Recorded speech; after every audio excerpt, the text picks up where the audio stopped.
very good morning to all of you. Distinguished guests, Dr. Jagat Alvis, Director Selinco Insurance, Mr. Bimal Perra, Deputy General Manager of Strategy and Digital Finance at LB Finance, Dr. Narada Fernando, Dean, Faculty of Commerce and Management Studies, Professor Ruwan Abesekara, Head, Department of Finance, Professor D.K. Abeyewardena, Head, Department of Accountancy, Professor Avi Disanayaka, Head, Department of Marketing Management, Dr. M.P.N. Janadari, Head, Department of Human Resource Management, Dr. M.M.M. Shamil, Head, Department of Commerce and Financial Management, Senior Professor Chitra Ranjani, Professor Susima Veligamage, all other dearest lecturers and colleagues. On behalf of the Department of Finance, University of Kelaniya, we warmly welcome you all for the second day of the Investment Week. We hope that today will be as remarkable for you all as yesterday. Today, we will be hosting informative forums, The Insurance Career Potential in the Next Normal by Dr. Jagat Alvis, a prominent personality in the insurance industry.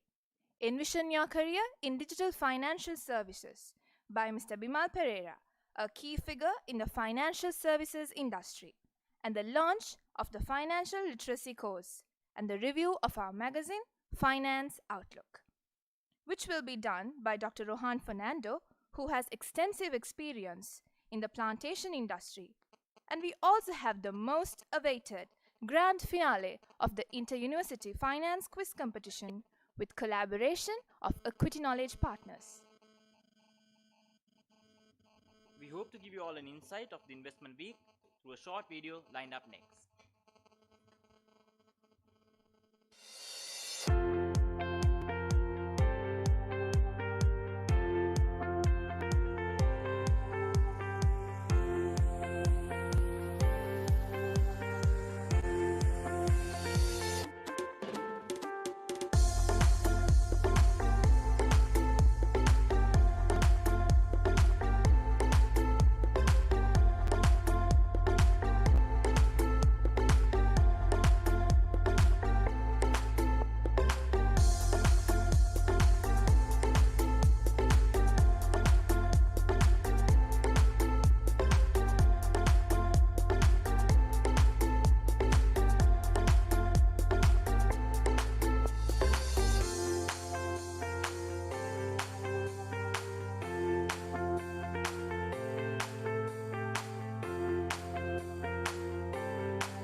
For the 8th consecutive year, Department of Finance, University of Kelaniya proudly presents the Investment Week 2021-22.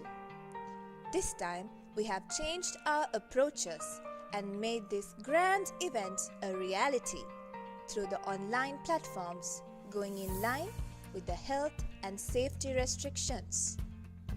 On the first day of the event, the keynote speech will be delivered by Mr. Senaka Kekiriwaragodage under the theme of Building Back Better, Reviving Sri Lanka's Economy Amidst Challenges. And also, we will be launching our annual magazine, Finance Outlook. This includes many informative articles as well as interviews with the industry specialists. There will be discussions on Envision Your Career in Digital Financial Services and Insurance Career Potential in the New Normal. On the second day of the program, we have the grand finale of the Inter-University Finance Quiz Competition. On the final day, the entire event will be concluded with a chat on Secret to Success with Mrs. Otara Gunawardana. Therefore, we invite you all to witness this prestigious occasion from 11th to 13th of January through the online platforms. The Department of Finance of University of Kelaniya takes pride in organizing this Investment Week for the 8th consecutive year. Investment Week is an annual event organized by the Finance Students Association of University of Kelaniya, spanned over 3 days, addressing a vast community including businessmen, industry professionals and undergraduates. The Department of Finance is the pioneer of delivering first-grade finance education with an immense contribution towards financial and economic development.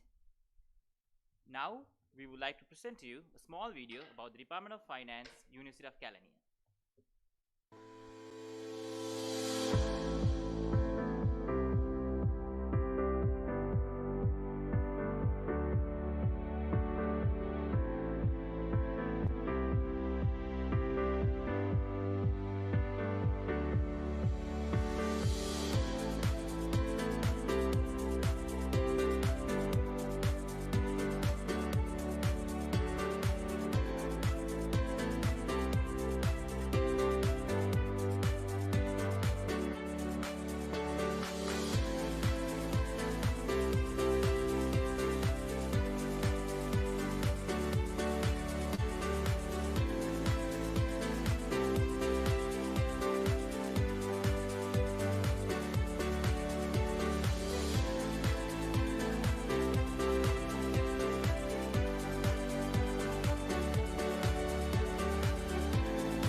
Department of Finance, University of Kelaniya offers a Bachelor of Business Management Honours in Finance degree, and it is one of the most demanded degree programs in the Faculty of Commerce and Management Studies.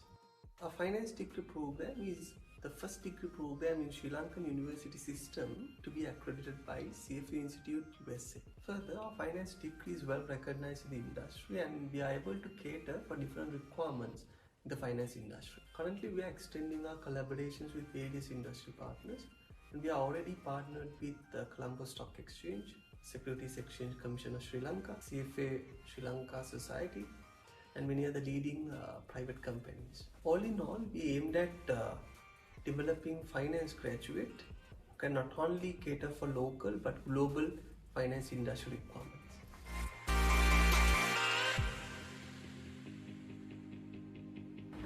Bachelor of Business Management Honours degree in Banking aims at producing competent graduates who are well suited to the modern banking business environment. The curriculum is up to date in order to provide required knowledge, skills, attitudes, professionalisms and ethics for them to excel at the industry. We enroll limited number of participants for this degree program in order to maintain the quality of the degree program. The most outstanding students of the degree program is entitled to receive a gold medal offered by the Institutes of Bankers of Sri Lanka at the general convocation. Recently, we could able to present a separate short course in banking with the aim of enhancing their industry exposure to the banking industry. So, the final year undergraduates of the banking degree program can follow the short course in banking while they are engaged in the internship in banking program in order to obtain a vast experience into the banking industry.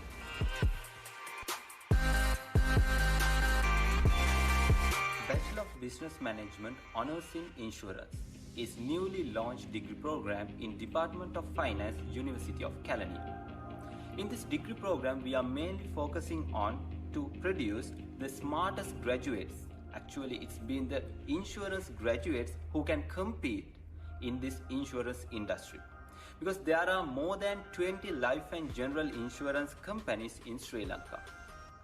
University of Kelaniya Department of Finance, we have collaboration with these leading insurance firms and we are providing more internships and we have more agreements with them to enhance the practical knowledge of our insurance graduates. We have more collaborations with insurance industry partners in Sri Lanka. There are few leading organizations who provide the gold medal and internship opportunities for our undergraduates. The insurance graduate who gain highest GPA in the insurance degree program can earn the gold medal plus 100,000 cash prize plus management trainee opportunity in the leading life insurance firm in Sri Lanka. So here we are mainly catering on knowledge, skills, attitudes plus practical exposure. This program is designed not for only the theoretical part but to gain the exposure in the practical areas as well. Once you have completed your insurance degree, you may have many more paths to go. Especially in this insurance industry, you can go for insurance claim management, underwriting and marketing, also actuarials and life general. There are many more avenues to go and get your exposure. Therefore, this is not only a narrow area, which is a broad area which you can earn more than 100,000 a salary per month. So this is a good opportunity. So we are providing facility and we are facilitate you to be smartest, competent graduates in insurance field and to make our Department of Finance name in a remarkable place.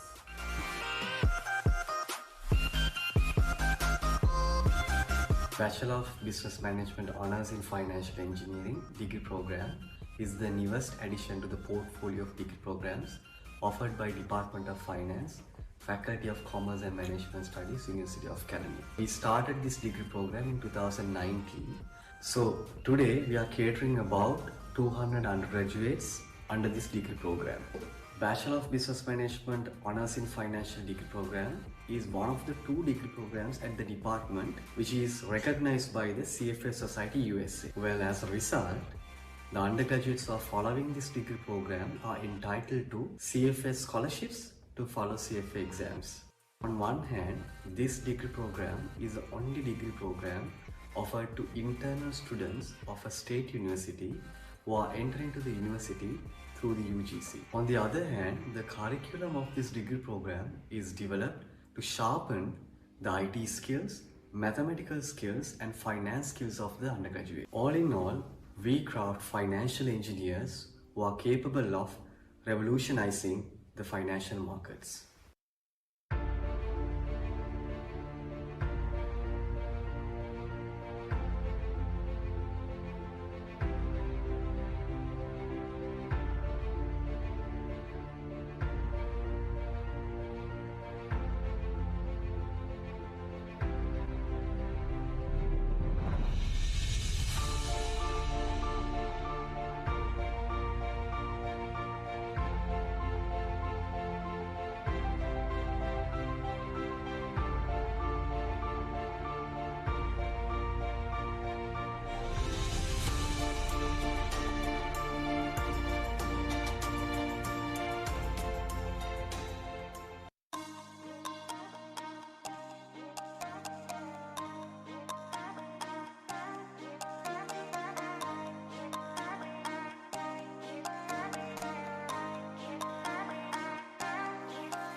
Our department is always one step ahead in satisfying the industry's requirements.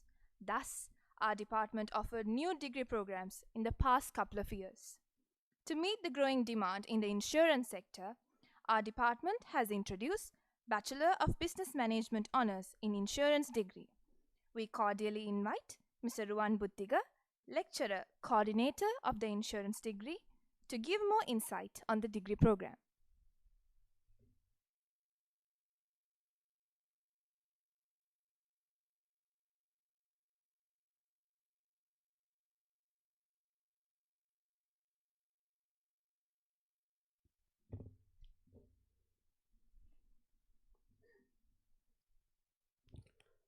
Very good morning to everyone. So first of all, I would like to give my thanks for giving me this opportunity to introduce the newborn baby like our insurance degree program of Department of Finance. With the limit of this time frame, I would like to straight away go for the presentation. Which will give you more insights about our degree program. Department of Finance is the pioneer in finance or the service sector education. So we have like finance degree program, banking degree program, insurance degree program, and financial engineering degree program. So all 4 degree programs are highly catering in the finance sector. So we know there's a huge boom and huge potential opportunities in this service sector. So therefore, one area which is growing sector in Sri Lanka in recent past is this insurance sector. So we have introduced this insurance degree program very recently. The first batch passed out in 2021. So first of all, I would explain how we have catered actually this insurance degree program. Mainly our 3 pillars like knowledge, skills, attitudes, and practical knowledge. So these 3 areas especially we are going to highlight. Like in knowledge, we are going to build up the theoretical part actually, which is need the technical side of the insurance experts. Like we are developing our undergraduates for our insurance market. And for the skills and attitudes, especially I think this is the main problematic area in current scenario where the students, maybe undergraduates, are lacking of. Especially using this Finance Students Association. Right now this event also organized by Finance Students Association. Thank you for them. So throughout this kind of extracurricular works, we are going to develop these skills and attitudes, not this kind of things, as well as we have the CSR programs and other workshops. All these things might improve the skills and attitude. Especially I have to mention that we have investment research unit which cater for research studies, and we have expert panel of lecturers who contribute for this investment research unit. And other than that, the practical knowledge. This is what always this industry are complaining of. Like we have the students have the theoretical part, but they are lacking of this, like the practical exposure. So we have developed like internship and dissertation, which will match this gap. So we are asking them to go for like in 4th year. It's a compulsory internship in insurance organization, reputed insurance organization, and they have to complete. Finally, their entire completion or the internship evaluated by a Viva boss with plus the industry experts. So that is how we have actually developed this main 3 pillars. And so once we go for this the background, like this is offered by Department of Finance. And this is the degree program offered only for the internal students. Still we have not opened for the external students, and which is a newborn baby actually. So we have, I told you earlier even, so we have only 1 batch passed out in 2021, and we have certified job opportunities. I will explain why we have these certified job opportunities. Like out of this the calculation or the statistics which will give you we are only selecting like 30 students. It's a very limited number because we are catering in the market, like there are only approximately 28 insurance life plus general insurance companies. Therefore we have only 30 limited students, and we are sharp them, we are polish them, and we are make sure that they are going to brand our image in the next couple of years, definitely. So that's why we are taking limited number of students. So that's how our statistics, and other than that, the course module. So we have created like 120 credit values. This is a 4-year honors degree program. So we have 37 core subjects, 3 optional and 1 auxiliary. And all these dissertation internships are included in this curriculum. So which is matched, and we have developed this curriculum especially based on the industry experts. We have got the opinions from the industry experts, what are the lacking areas, what should we improve in all these areas, and we have included all these aspects in positive side, and we have developed recently. So altogether, this is the course structure. For the detailed course structure, definitely you can visit for our DFIN website. Definitely you can find out more information, that means individual course modules. And for this, what we have actually achieved throughout this degree program, we have like almost completed 2-3 years. We are offering for the best insurance graduate who earn or who gain actually the first class in the degree and show their extra capacity at the final program. In the 4th year, we offered a gold medal at the graduation ceremony. Plus, that's not only part, like 100,000, and plus the management training opportunity in SoftLogic Life Insurance Company. So that's the great opportunity for a student that gain in this degree program. Other than that, we have some certified internship opportunities. We have MOU signed in 2020 with People's Insurance PLC. So we have many more collaborations with the industry experts. So that's why we are always make sure that our 30 students have the certified job opportunities in future. No need to worry, because we are actually sharp and we create you how to match with the industry experts after 4 years. Therefore, no any kind of like mismatching in this industry. So we given you more opportunities, and we are facilitate you to be smartest insurance graduates in the future. Like there are 2 photographs, like we have signed the 2 MOUs in 2020. The like management team of SoftLogic Life Insurance PLC and People's Insurance PLC, they have in the photograph. In 2020 we have signed. So we have that collaboration, and we are always asking them to like join with us for their opinions to develop our curriculums, as well as to do workshops and for the visiting lectures. So that's how we are bridging our gap. So we want to reduce this gap, actually always people are worried about. So that's how we are going to prepare our smartest insurance graduate for next future, Sri Lankan future. So I mentioned, so we have like approximately 27-28 insurance companies especially, and we have insurance broker firms and loss adjusters. Altogether you have decide whether you are going for like life insurance or general insurance, and there are many more avenues. I have to tell you, like most of the students, undergraduates, they have that myth, insurance means like selling. Yeah, selling is one part which you can select, but it's not only that insurance. So there are many more avenues that you can go and succeed in your future. So like what areas? So I have to give you like insurance claim, and you have advisory, underwriting, risk management, valuation, brokers, and you can be expert marketeers, and data analytics, investment. There are many more areas which you can go with this insurance degree. So don't think insurance means just like you have to stuck in one area. It's about a broad area which you can cater, and you can gain more kind of benefits in the future. So other than that, I would like to give you what is your future, how you can design. So that's the important part, like insurance degree, most of the students, and so you might have a problem. So we are started with CIMA, we are started with ACCA. Yes, no issues on that. So you can continue with all these qualifications, CIMA, CMA, ACCA, you can do, no issues. Plus get that insurance professional examinations, got through with that examinations. Like you have in Sri Lanka, we have Chart Insurance Institute Sri Lanka, they are offering diploma, higher diploma.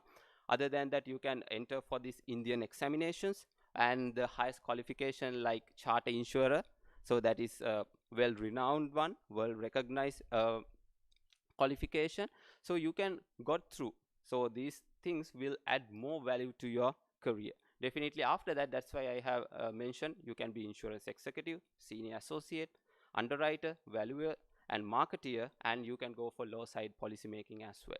So that is your actually future. And so next couple of slides that you can see what is our harvest actually. So this is our first batch. So they are representing the numerous different kind of organizations. That's why I told you we have certified job opportunities. They perform well. So that's our first, and the second batch is in like the fourth year. So this is our harvest, I proudly say. So with a short period, we have a very good performance, and we try our level best to improve more and more. Like you can get more informations in our department website. And so what we are going to do, we need actually committed, hardworking, the students who actually want to create their brand name in future. That sort of a people we are warmly welcome for our insurance degree program. So thank you everyone for being with me. Thank you. Have a nice day.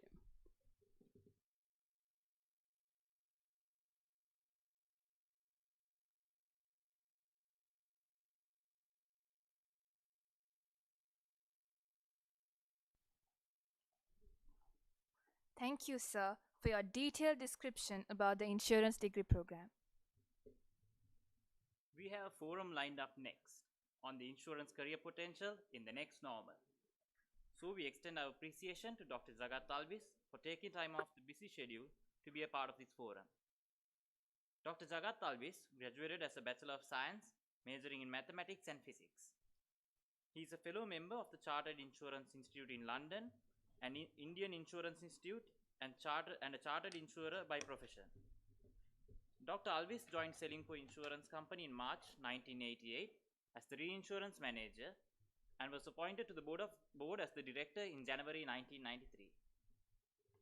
He is also heading the education sector of Selinco Insurance PLC as the chairman of CEG Education Holdings, which is the largest private education conglomerate in Sri Lanka, in addition to his responsibilities as Chief Technical Officer of Selinco General Insurance Limited.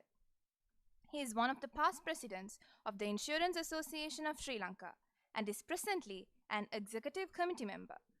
Dr. Alvis was also chairman of the executive board of the Association of Insurers and Reinsurers of Developing Countries for the years 2012 to 2014 and is presently the member of Board of Trustees.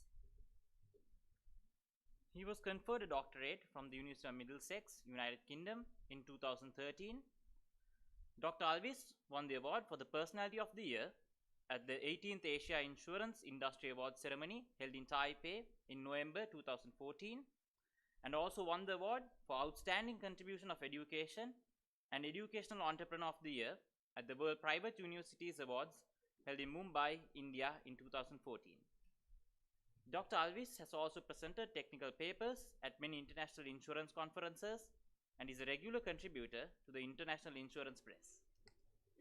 So this humble invitation is to Dr. Jagat Alvis to give us his insight on the insurance sector.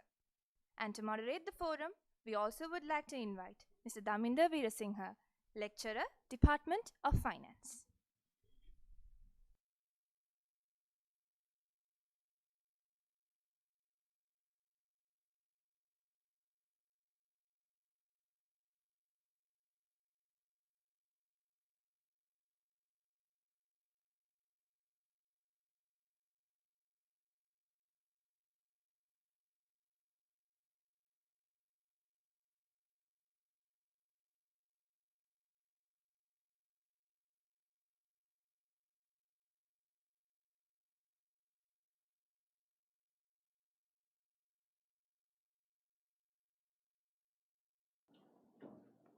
Thank you, Madhura and Dilendra. Very good morning, ladies and gentlemen. First of all, let me welcome all of you to the discussion forum on insurance industry. Especially, let me welcome Dr. Jagat Alvis, resource person for the day. Well, today the discussion is twofold. Initially, Dr. Alvis will be speaking on the topic Insurance Career Potentials in the New Normal. And it is followed by a discussion, and then we will have some questions from the audience as well via the Zoom platform. Then, so today the insurance industry is one of the industries that is discussed mostly, especially during the last few years. The insurance industry has been doing exceptionally well. On one hand, in the general insurance sector, because of the COVID-19 pandemic, the claims has been reduced, therefore the profit margins have increased. And on the other hand, in the life insurance industry or the sector, the new businesses have improved due to the alarming health concerns raised by the COVID-19. And if I bring some numbers to the table, Sri Lankan insurance industry is a rupees 200 billion worth industry in terms of gross written premium. And if you look at the penetration rates, unfortunately in 2019 it was around 1.31%, and there is a slight surge in 2020, maybe due to COVID-19, and now it is standing at 1.39% in by the end of 2020. And Sri Lanka is a US dollars 3,700 per capita income country, where if I compare it with a similar country like Indonesia, where they have the same sort of per capita income, Indonesia is having 3.23% insurance penetration rate. So having 1.39% penetration rate in Sri Lankan insurance industry, we are bringing US dollars 1 billion worth of income. So if we could increase at least by 2% in the next 2 years to come, again another US dollars 1 billion will be added to our GDP. So there is a huge potential in the insurance industry to grow and to serve and to add some value to the GDP also. So with that note, let me introduce or let me invite Dr. Jagat Alves to learn us through the topic, the insurance industry or the insurance career potentials in the new normal. Over to you, sir.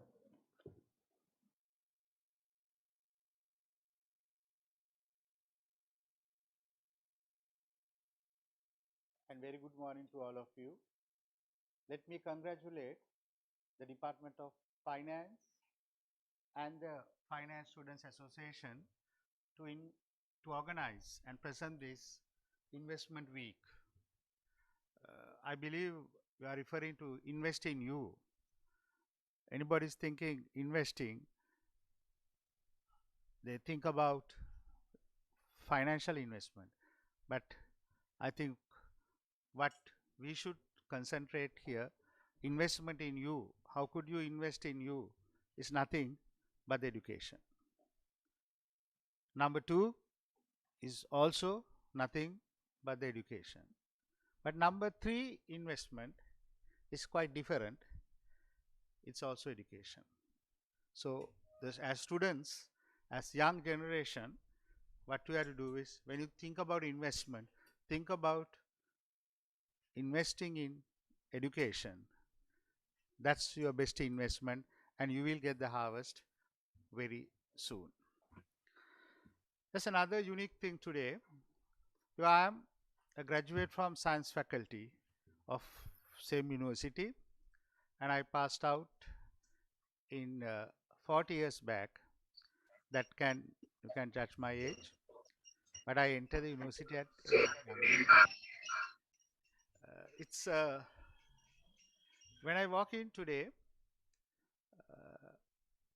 try to go through my memory lane, but I was lost in that memory lane, because after the science faculty building, the medical center and the library, all these areas were jungle. So today it has converted to a beautiful university with a lot of facilities. So I'm sure you are the people who could get harvest on that investment by the government. to celebrate our 40th, after we meet 40 years, that is 3 years back, so we came to the university to do a shoot about where we were earlier, things which we have done, the student center, canteen, science faculty, but we have not gone beyond the science faculty for all of us to see what's has the development taken place. Then I would like to mention about Dr. Chatura Liyanage. When I came to know Chatura, he was the president of the Finance Students Association, and they have the financial forum. So he came up to me and to Dr. Kotalawala at that time for a sponsorship. So we gave a sponsorship to him, and finally he'll end up doing a job as a lecturer, a fantastic lecturer at one of the educational institutions where I am heading. So since then, actually, I am very close to Chatura, and when he invited me, I couldn't say no. And thank you very much, Chatura, to invite me, which is a great opportunity for me to talk to the students of the faculty. And I remember he was invited to speak at the accounting forum, and he said the accounting journal which they have published, one day it will be like the Harvard Management Journal. So I think the people have to think like that. That's his thinking as a student. At the day of the forum, on my way to the BMICH, I read the papers, front page, Kelaniya University, students of science faculty and the students of arts faculty, a big fight. And students are running, the police have come and things like that. And then again, in a Sinhala newspaper, some issues at Rajarata University. There was no photograph, there was only an article in the front page. Then I asked the audience, these are the two news items in the papers today. But all these newspapers have missed the most important university activity in the country on that day, that is the accounting forum organized by the students at BMICH, where the participation was almost all top companies have sent their financial experts, and the students did presentations and the experts did presentation. I think the press has not picked up that information. That's something very unique in Sri Lanka. We always want to be very negative person or get anger to you, read the newspapers. From there onwards, I would like to say how I selected the insurance field. So there were no forums like this, information gathering events like this when we were studying, and even if there were, I wouldn't have get opportunity because I was in the science faculty. But if I tell, it's by accident. Nothing. Nobody has guided me. My parents are not even happy about it. My father is a financial accounting person. He said, no, if you are doing this, why do you want to go to insurance?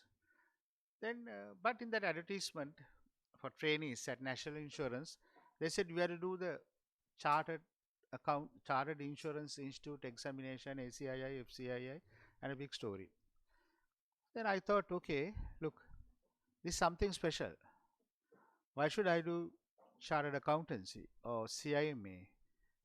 I have to do something new or continue with my studies in my field, that is the science subjects. And there's no harm in doing it because I have so many professors, so many doctors all over the world from our batch who have done very well by continuing the studies in that particular area. But I want to do something different. And then my father gave permission okay, you do it, you join it, but you continue your CIMA exams. I thought it's okay, not a bad idea. So whilst joining and whilst doing the Chartered Insurance Institute exam, I also did CIMA. I got a support because I have done science, so to get little bit of management and things like that. So it has helped me a lot. From there onwards, I never looked back. So I became an associate of Chartered Insurance Institute within a very short period. At that time, probably I am the person who got the associateship in the fastest, be 2 or 3 years. And then the fellowship, you have to specialize in something.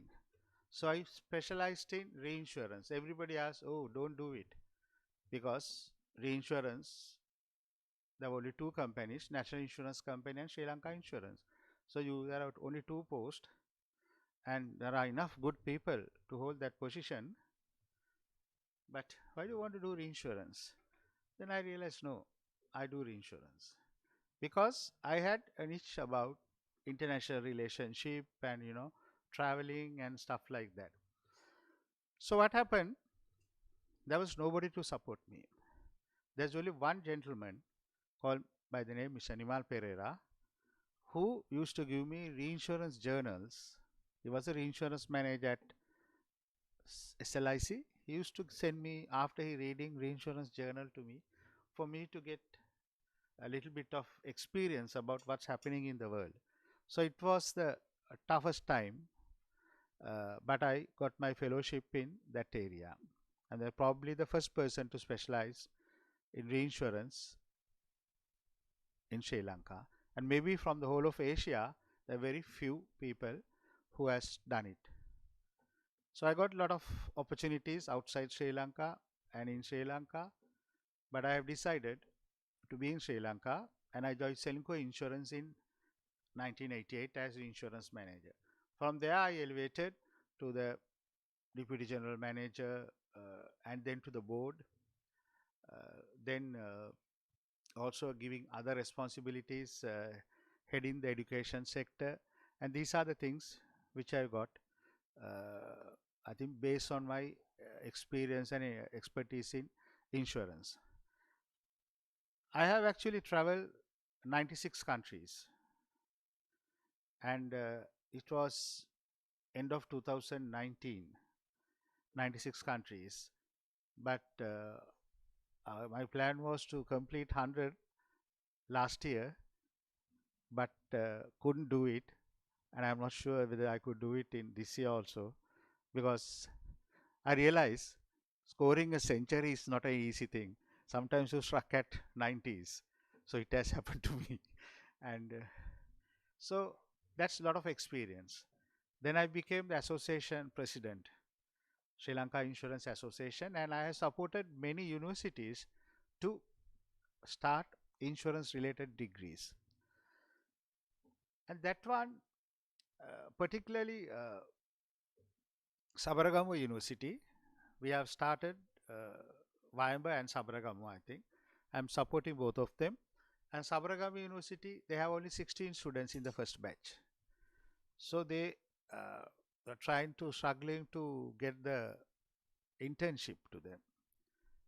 Because since I have initiated, I have supported, then I can't say no to it. I said I'll take all 16. And they were so well, and all 16, they were offered jobs after their graduation. I said, not before their graduation, you have to wait till they complete their finals. Otherwise, when you see money, you think, okay, that's all. So I took all. Then in next year, they had 25. Then the one, Mr. Rasika, who was very, very, Rasika Devendra, keen, and he said, sir, I don't think you could get anybody because all other companies have booked them. I said, that's what I want. I want to create a demand, and I have done it. So what else? And some of those people who are joined us are very senior, as some of them are chief technical managers. Some are working in overseas companies, overseas affiliated companies. So insurance have a lot of potential, lot of areas, but very unfortunately, when you call insurance, you will meet only the insurance agent. So you all think, the general public, insurance agent is all about insurance. So to change the perception of insurance agent, now there is an examination to be done to become an insurance agent. It's conducted by Sri Lanka Insurance Institute. Try to elevate them little bit, and there's a qualification also where to enter, the entry qualification also, and which we probably will increase in the future, giving some recognition and dignity. Those days I remember my fisherman was also an insurance agent. So and he, without even knowing, I am also working for another insurance company. So now the things are different, and over the years we are trying to get this to a different level. And there are 45,000 insurance agents working in Sri Lanka, and there are at least another 10,000 insurance people who are selling insurance, working in insurance companies. They are not agents, they are executives. They are the company attire, the tie, and they have a time to work. So they are a different category of people. But a lot of insurance companies, when they are supporting for university programs, they're trying to grab the good people to sell insurance, because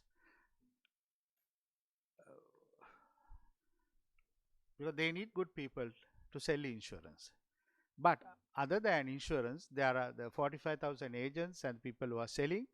There are 19,000, almost 20,000 people are working in the insurance industry in different categories. One is they are doing underwriting.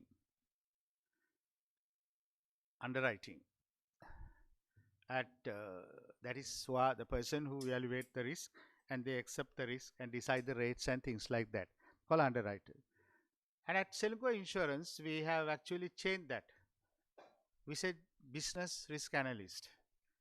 The reason is some of these underwriters, this designation is it's not good, because when young people, when we go to marriage, when they ask the other party what is the job, they say underwriting. So they don't see any difference between underwriting and undertakers. So we change it. Dignified job, risk analyst. And actually that's their job. That's their job, where the people will understand, they will analyze the risk, and you take it. Then you would need a lot of technical skills for that, to analyze the risk. And I can give you there are a lot of areas you will get to know. You should know to be an underwriter or the risk analyst. And the last Monday we got a query from a foreign company, a film producing company, who has decided to come to Sri Lanka and do a film, and they want a comprehensive film producers insurance package. So we have to identify which are the areas they are exposed to. First of all, I was not even convinced why are they coming to Sri Lanka to shoot a film, and probably anyway Sri Lanka will get some money in dollars, and some Sri Lankan supporting staff will get opportunity to act in that field. Not a bad idea. But then they get a lot of things, like their people could injured, their cameras and sophisticated equipment could get damaged, and then they could be delayed the film, and they will lose the scheduling, they lose the income, like a con loss, and also the liabilities towards third parties. The government has given, okay, you have to do this to fulfill. So you have to analyze that. They could damage the jungle, maybe, so they could damage the property around. So a lot of things could happen. Not like the Sri Lankan teledrama producers just get a camera and they go. With all due respect to them, they have done wonderful job with that, but it's much more professional job, and they have a project manager, the project financer, a lot of very professional. Actually, I'm learning how they are going to produce a film, how they are going to make a film in Sri Lanka, and so many films have been have done in Sri Lanka. I think the Bridge Over River Kwai, that's one of the best, and it's academic award winning film. So things have changed. What will happen? Our people will get exposed to COVID, and if they get COVID, any questions? So are you going to pay? How are you going to pay? What's the cost of quarantine in Sri Lanka? And so many questions. What's the medical facilities? Whether there will be, if they have to airlift them to another country, will you pay for it? And they want to include that. So it's, you have to analyze, work with them. So finally, I can do a little bit of film producing also, which from the things which I learned. So much of things. So you have to go into the, when you go to factory, you have to go into and process. What is the process? What's the risk area? What's the materials you stock? How could be a ignition could take place? Are you stocking the materials in the proper place? So there, to underwriters or to risk assessors to support, we have risk engineers. They have basically done engineering, chemical engineers, mechanical engineers, they have done the engineering part. So they will support you with the knowledge. And once you underwrite a business, then you go into a different job. You have to service your clients, the IT, you have to be very fluent in IT and the software packages we are using. And the next important thing is claims management. Claims management is one, claim adjusting is one. Claims management is you manage the claim with the support of the loss adjuster who assess the claim. So there are opportunities for that. The next opportunity, as some of the graduates are there handling claims at Selinco Insurance, other companies as well. So this is another area where you could get exposed. A lot of people think the most prestigious thing is to be in the reinsurance department, because they get a lot of training from your reinsurance companies. There are a lot of opportunity to work with other companies, overseas companies, and probably they must have even looking at me also, this guy got into reinsurance and that's how he came up, not because of any skills of him, because he was supported by so many reinsurance companies and things like that. So that's another area. Then the technical areas. So there are technical managers who will coordinate all these things and take decisions. That's very important. The technical managers, they should have the claims experience. They should have, when a new business comes, like yesterday I said the film producers business, I had to call few technical people, form a committee and discuss. They'll ask various questions, and the technical area. So those are the basic areas. Then you go to the general management, and your degree we cover a lot of areas in general management, and those are the opportunities available in insurance. As the previous speaker very correctly said, it's a growing industry, about $200 million US, and it's a growing industry. We have 27 insurance companies, life and non-life, and the brokers, 71 insurance brokers, and as I said, 20,000, almost 20,000 employees who are working in the industry. Sometimes there are people working not directly in the insurance companies or brokering companies, outside giving support services. And the other important area in the insurance sector is the investment. The funds you collect, you have to invest in properly, and for that you need the investment expert, the financial experts also should be supported by some of the people, the staff members who are good knowledge of insurance, because they are the experts who know when you need money, when you are going to pay claims, you have to plan that, your cash flow. So that's another area. So there are a lot of opportunities, but don't think about sales only. But the people who are selling in the companies, I mean not the agents, I think if you take our companies, we have at least general insurance, at least 10 our sales executives who are getting more than 1 million income. Agents, out of 45, there are many. But whilst you working in our company, everything is your car, your cell phone you are using, everything it depends on your sales volume. And before the directors, few years back, 3 sales officers, they got BMWs. Because if they are not there, how can directors can't even go in a 3-wheeler? So we have that respect. A lot of people like, rather than become an agent, to be join a company and getting a sales executive job is more recognized. You are working in the company.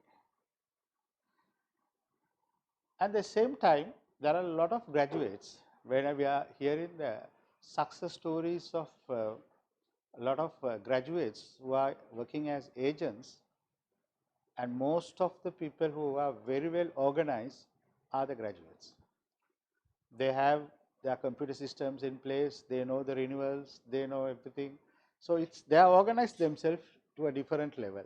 But I know a girl, she has represented Sri Lanka in many times in USA. That's a sales conference of all agents. They had qualified for that. And she has 10 people working in her office. Her office is at Horton Place. Why is that? She has so much of business, she can't handle it. She recruit one person, and all of them are get decent salaries. But they are to call in their clients, attending to their issues, make sure the payments are going on time. And she also have, out of 10, she has a accountant also. Her income, I didn't ask, it's not nice to ask income of a lady. So, but I can gather what is this all about. But that's her life. And her question is, her problem is, when I am not there, who's going to do this? Who will service my clients? So she's worrying about that. So I said, do whatever you can do now. Somebody will take it over, your son or your daughter or whoever will take it over. But they are not interested now. Maybe probably the perception they have about the insurance salespeople. But in our company, and most of the companies have changed, the insurance agents, we don't call them agents, we call them consultants or financial and insurance consultants. We have changed that as well to be more comfortable, and they are dignified. So now the things are changing, more and more professionalism is coming to the industry. So I believe that it's you all can get an edge over others if you all join insurance companies, and particularly when you get the internship, you will realize, okay, who's going to get what's the job. And in our company, one commitment is, we always try to give the graduate a recruitment in the same area to start with. So you live with your parents, you do a job, you know the problems of the clients in that area, but gradually you transfer to a different division when you are going up in the ladder. So it's something a unique in insurance industry. But if you join a bank, people still think banks are at the top, and but I have my batchmates who are joint management trainees at the bank. They also have done well, but only one person I know has become a CEO of a bank. That also somebody from Kelaniya University. But by the time you have to be this number of years, the bank unions, they decide the salaries, they have a scheme. But insurance, that's not so. If you perform well, you can go up very fast. And that, I think it's worth mentioning his name. He's also from the Commerce Faculty of Kelaniya, Mr. Lucky De Silva, who just retired at the DFCC as the CEO, director CEO, and we played cricket together. That's why he's so close to me. And all others have come very well up to AGM, DGM level, but got lot of foreign jobs with little bit of experience, lot of foreign jobs, done very well in their life. But you have to go through the banking system for salaries, unions, and insurance. There's no trade unions, but there are other welfare societies and so many things. But there are no trade unions who will dictate how can you give him a promotion over the other person. He has experience. All these things are not there. It's a management decides, and management always take the correct decision. Because otherwise, you have to suffer. The company has to suffer. So this is a little bit of the insurance industry. I would like to say it's a very not a boring job. Every day you meet somebody with a different problem. Everybody, I can tell another example. Some importers have asked marine cargo insurance. You all must have done.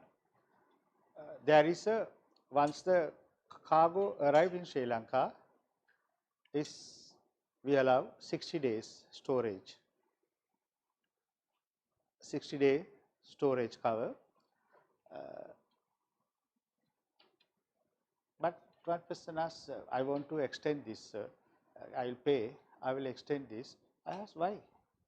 No dollars to send. I said, that's so. But is it a marine risk? You know dollars to pay, it's not a marine risk. It's not a marine risk.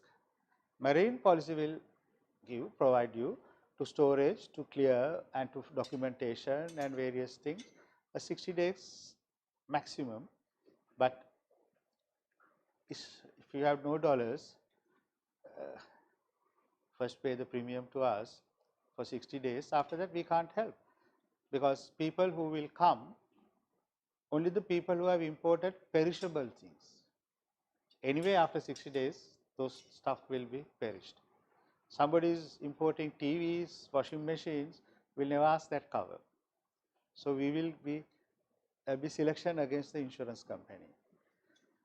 And also we have a very strong Insurance Association of Sri Lanka who take a lot of decisions together. And I was one of the past presidents and still in the committee. And today is the executive committee meeting. I'll have to skip that because of this function.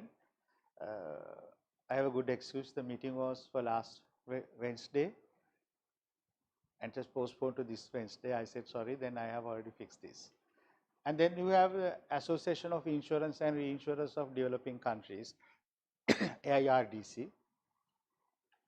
I think that even the university can become a member of that association as an associate member. You get a lot of information. and there are about developing countries, 90% of the countries are developing countries, and maybe after COVID, the developed countries, some of them will be also called into this category, developing countries. When I got the membership of the presidency of that association, the headquarters is in Philippines. I try to identify what do you mean by developing country. Is it by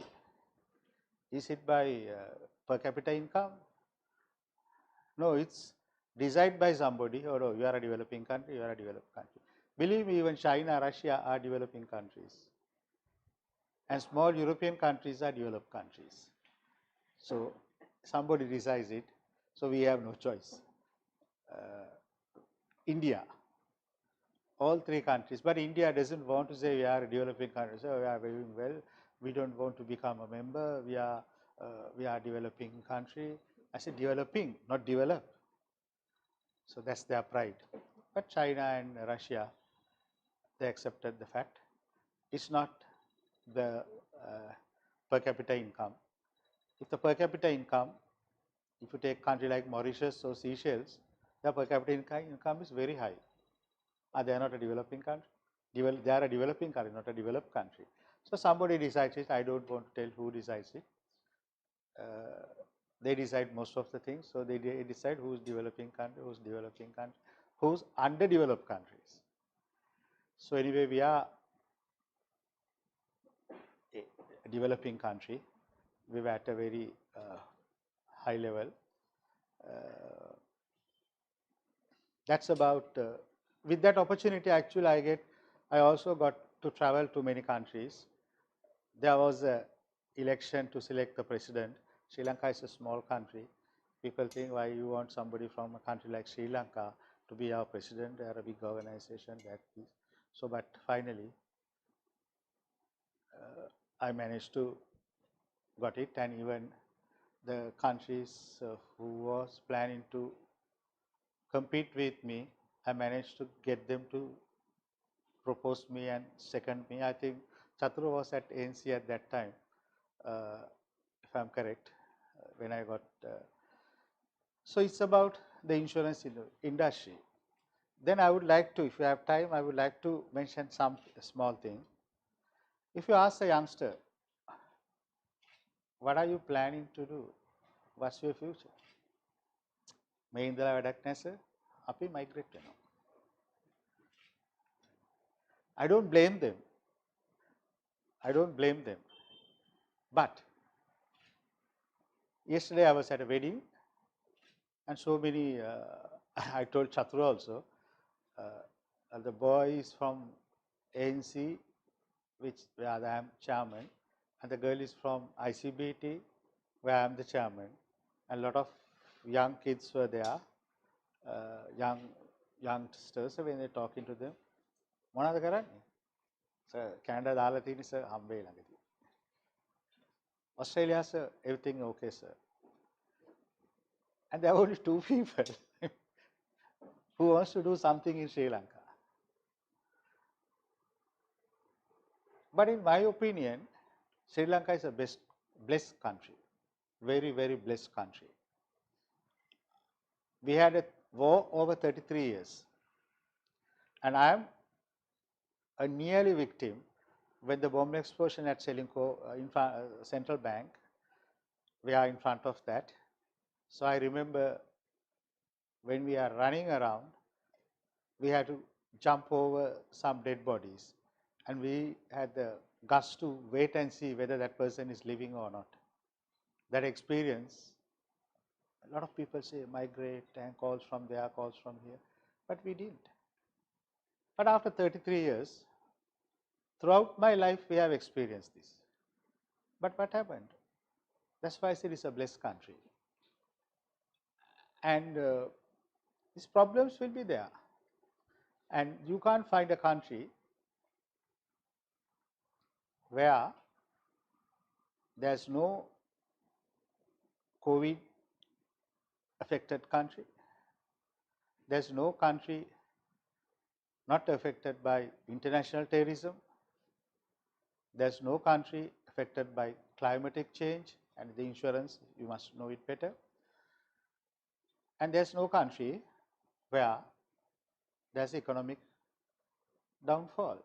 And we also, sometimes we are leading the game, but yeah, there. So don't think any of you all, you have a qualification, it's fine, great. Thanks to your senior lecturers, professors, faculty, you get a great qualification. But don't think somebody is waiting to give you a job, because they have, many people in that country has lost their jobs. You have to do 2-3 jobs to survive. Will you do that in Sri Lanka? Will you do that in Sri Lanka? 2-3 jobs, coming home, and the husband and wife will not even see each other, because when the husband is there, wife is there, husband has gone for the second job. So those are the things, and they are willing to do that in some other country, being a second class or third class citizen. But here, all of you are first class citizens. But why can't you do that? But if somebody asks, one of these guys asked, sir, what do you think a good business to start? There were a lot of people around who wants to migrate. I said, the best business today is homes for age. Homes for age is the best business. If I allow a business to start, I start a superb home for age. Why? People are migrated. They are sending money. But who's look after their parents? Who give the talk to them? So they have money, but they have lost everything. But they have brought up these students for a particular level for them to migrate. But some youngsters they are very nice. They get their parents also. That is for them to do the LLB. ළමයිගේ ළමයි බලා ගන්න. හරි ආදරේ. ඒගොල්ලෝ එන්න කියනවා අර කණ්ඩ බොණ්ඩ කියලා ඔක්කොම ගලලා තියා ගන්නවා. මේ තාත්තා මෙහෙ ඉනකොට අම්මා මෙහෙ ඉන්නවා. අම්මා මෙහෙ ඉනකොට තාත්තා මෙහෙ ඉන්නවා. හැබැයි ඒගොල්ලෝ හිතන්නේ මෙහෙ ඉන්න කෙනා තනියම කොහොමද ඉන්නේ කියලා. So that's why I said this is a social crisis in Sri Lanka. Very serious social crisis in Sri Lanka. But in the other hand, this is not insurance, but I am saying because these guys can easily get an opportunity to migrate. And some people study not to do a job. I know, since I am working with foreign universities, with Chatura and all also. First question they ask, if we do this, can we migrate? I said, you have to ask that from the immigration officer. Sorry, the visa officers, how do I know? But you are having a qualification, you can match with anybody in the world. Think about it.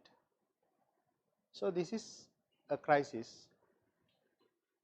And for your team, the faculty team, I have one message. With your 4-year degree, you can easily get affiliated to the Chartered Insurance Institute, London. That's supposed to be the highest qualification in the insurance, most recognized, but not to migrate, to work here. And migration is different, working and coming back, that's allowed. Or going for studies, that's allowed. Going for studies and staying there, it's something not that good. But actually there are a lot of professionals doing extremely well. If you go to America, they are doing better than Sri Lankans, the Americans. At NASA and various places, they are doing extremely well. They are very bright. But give that contribution to Sri Lankan economy. Give that contribution to your future. That's why I said, if you can get this affiliated, after 2 years, probably they need minimum 2 subjects to do. That is English law and some other subject. With that actually you get otherwise you have to pay about $1 million for the course fees and things like that. There you could do it. I'm sure you all will work towards it. I'll give the contacts. write to them, send your curriculum, get exemptions, then you can tell your students before they enter, this opportunity is also there. That is something I think you have to work, and you can do the examination at Sri Lanka Insurance Institute and places like that. Do that exam just as a practice before you do the chartered. But when you do your degree program in 4 years, I think that's nothing. That's nothing. You will set for your life. And also, I am not a person who is anti-migration, but think about one thing: who can change this country? Do you think the politician will change? You think so many other people, IMF and China and all these people will change this country? No, only you can change it. You can change it. That should be in your heart. I will be here. Together, you all can change the future of us. And actually, we are, if you take our age, we are, and if you all are familiar with cricket, we are in the batting power play. Batting power play. Only 5 more overs to play. But you all are at the top level. So you can change it. You can change the match. And jointly change it. Think about it. Let's be here. Let's suffer. Let's work for it. Prices will go up, prices will come down. Nobody will change this country. And for example, actually, if you take, before I winding up the speech, before you, when there is an issue, it's a human nature that you move away from the issue. Why do you want to be here? Is a problem. And certain people who move away during the terrorism or the conflict time have come back to Sri Lanka and they are doing extremely well. And don't ask me names, but some people have even cancelled their dual citizenships. I won't tell anything. So this is a blessed country. That's why they are coming back. Welcome them, whoever it is, and work with them. And don't forget, you all can change the country with your qualifications. What we need is your commitment. Thank you very much, and all the best to you.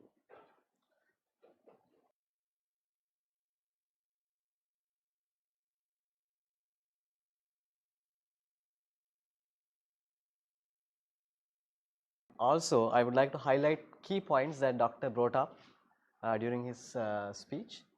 One thing he emphasized that education is a key to the insurance industry, and he nicely broke the glass ceiling where the insurance is only a selling business, but he brought up examples also with there are more and enough sectors and enough spheres in the insurance industry to work with.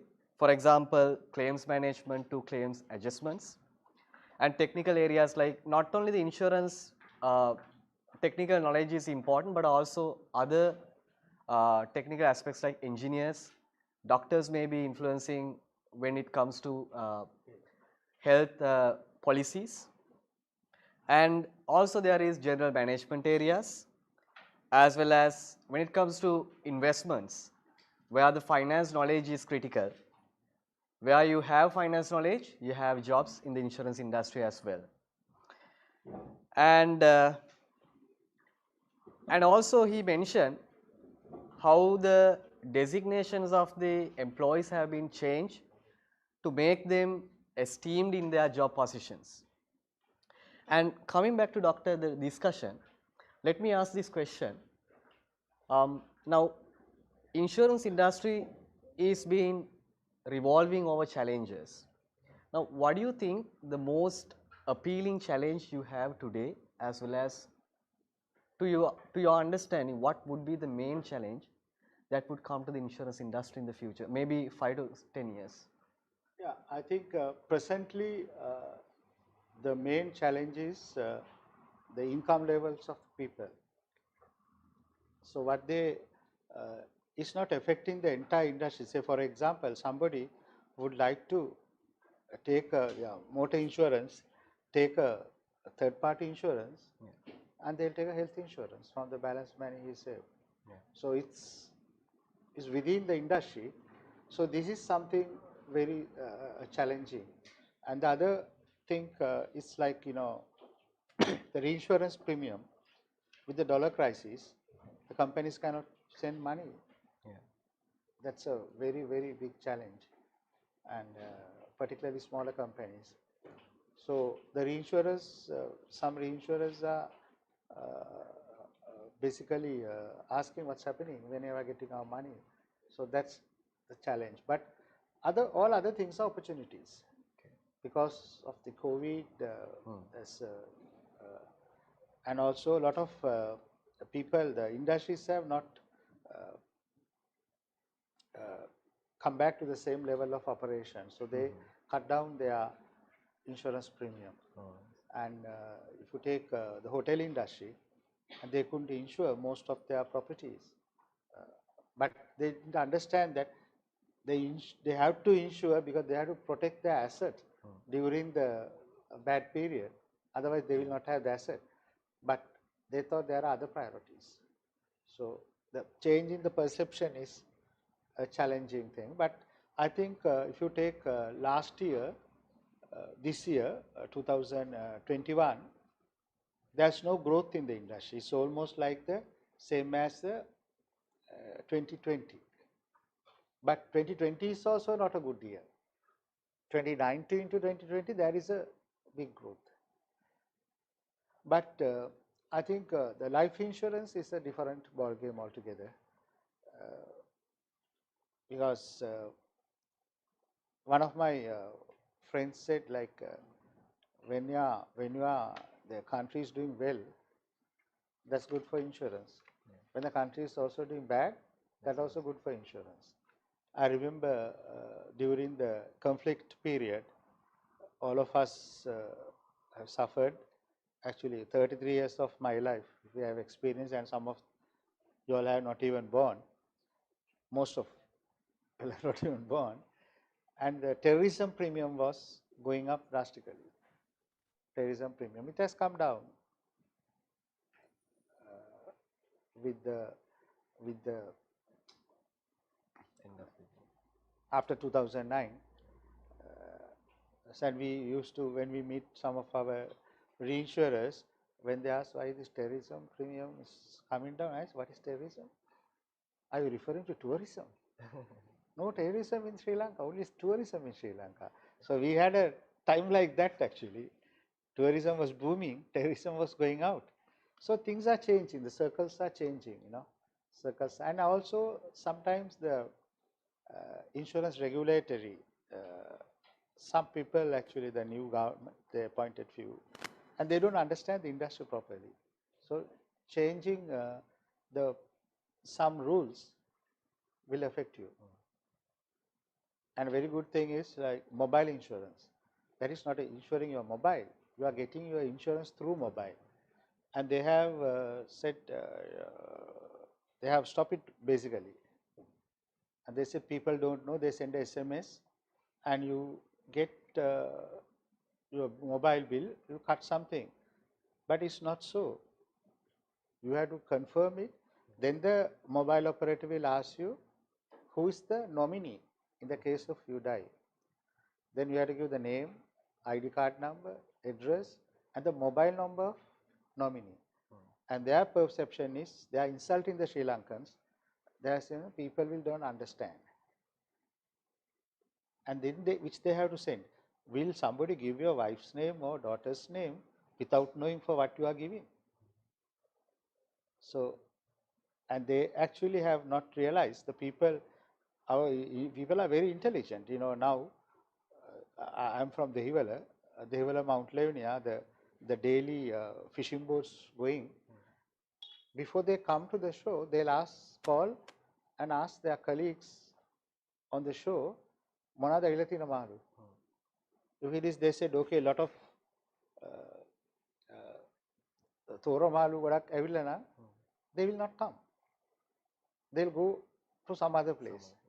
So they are using the mobile for various technical things. Even the person who's plucking coconut will now climb first and then ask, so many coconut nuts are there, kapanna depa devannada. Palayina vattatyakaraya. So things have changed. Things have changed. And in the area, there is another thing. They have only one mobile number at the three-wheeler station, and they are given the number to various people. So my mother uses it when I am not there. Then you get a call. The first person will go for the job, give the phone to the man in the queue.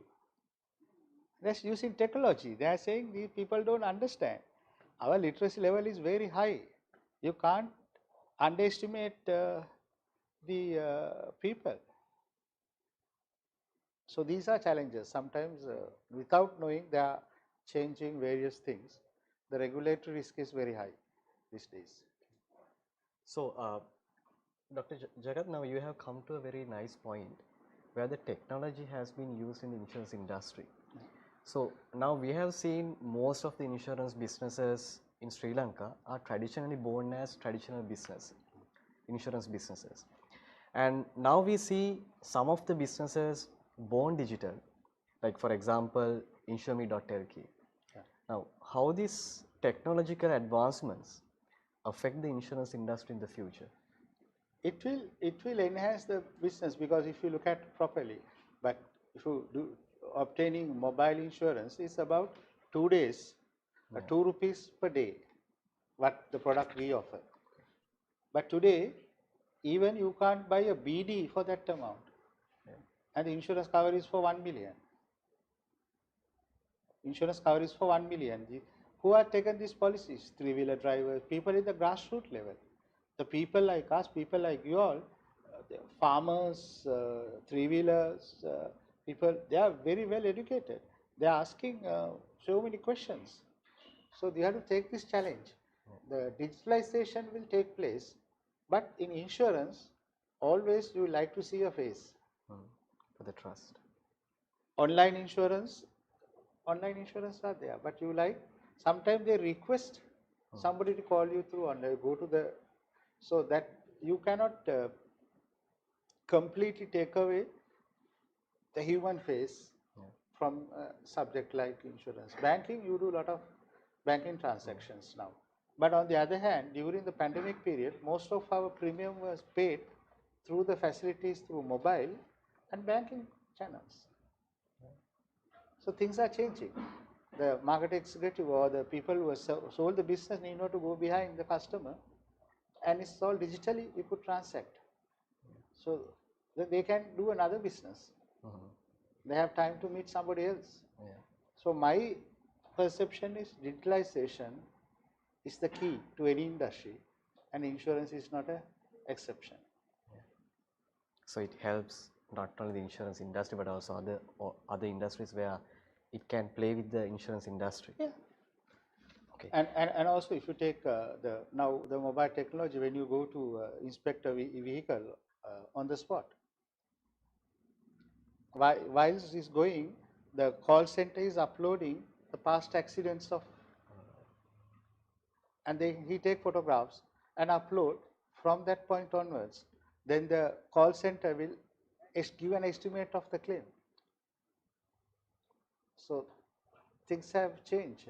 And in Japan, even the estimate, they are doing it through computer.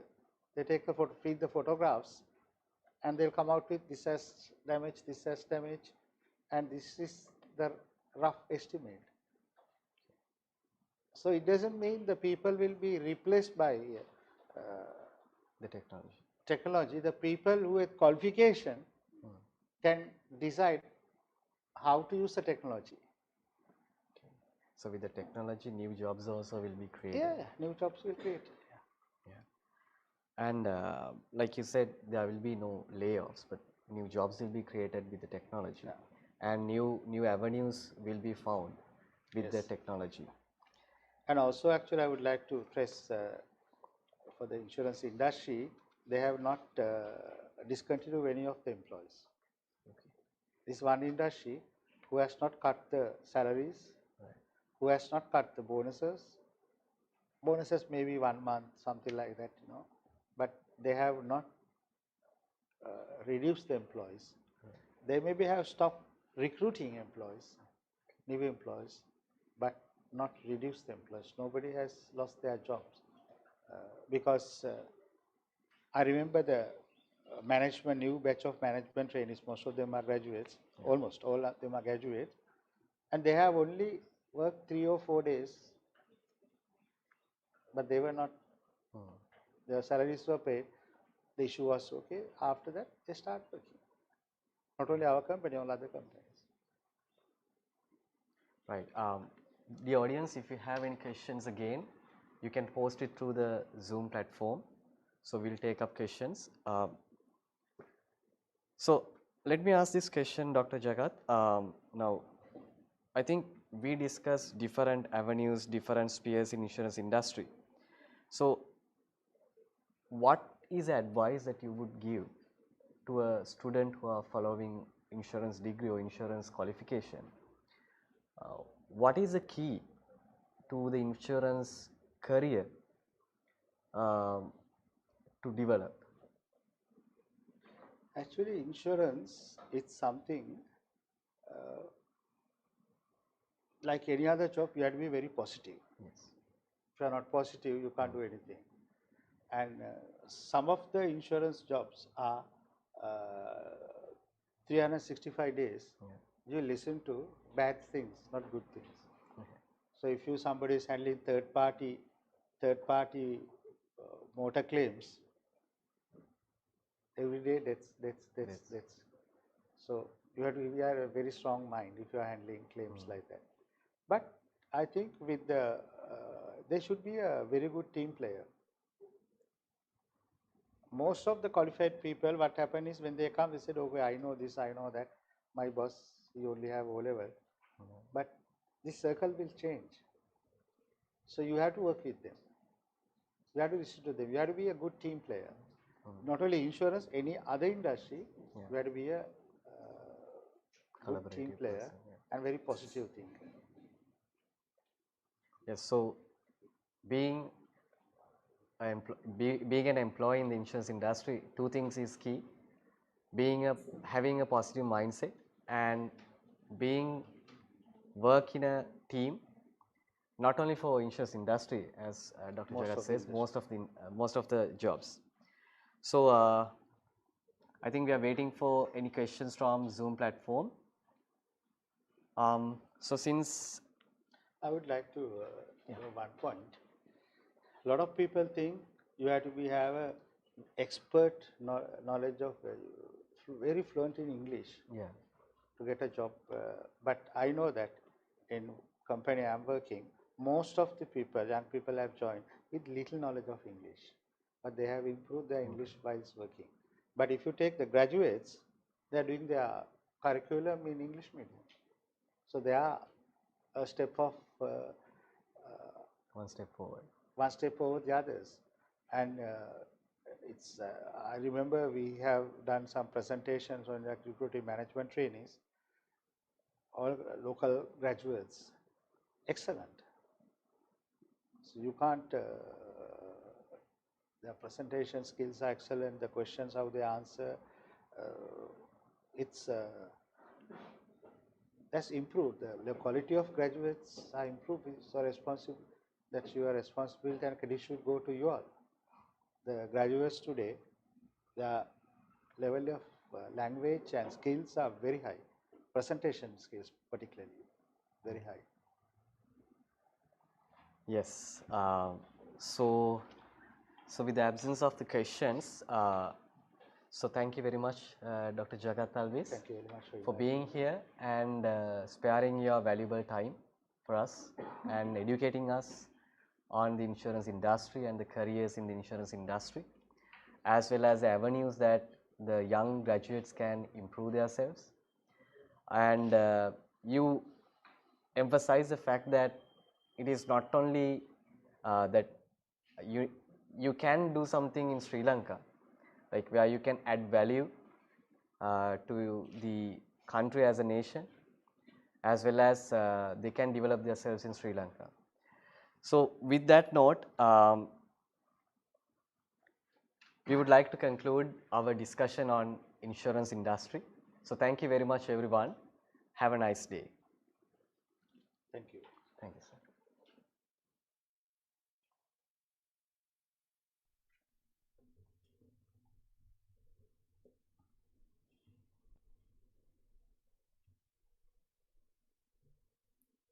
Thank you, Dr. Jagat Alvis, for that knowledgeable and enlightening session, and Mr. Daminda Veerasinghe for moderating the forum. Dr. Jagat and Mr. Daminda kindly remain on stage to accept this token of appreciation. To present this token of appreciation, I would like to cordially invite Dr. Chathura Liyanage, Senior Lecturer, Department of Finance.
Once again, we'd like to extend our sincere gratitude to Dr. Jagat Alvis for accepting our invitation. We would like to take this opportunity to remind our partners for Investment Week. Our main sponsor, Colombo Stock Exchange, creating wealth and value. Our educational partner, CA Sri Lanka, a leading professional accountancy body. AICPA and CIMA, the world's largest professional body of management accountants. CFA Sri Lanka, the leading body that administers advanced investment analysis. Our global knowledge partners, ACCA, the world's most forward-thinking professional accountancy body. The proud gift partner of Investment Week is Ideal Finance, the ideal financial partner in creating wealth and enriching lives of Sri Lankans. Now, we would like to invite Ms. Dilani Pereira, Business Relationship Manager from ACCA, to address the gathering.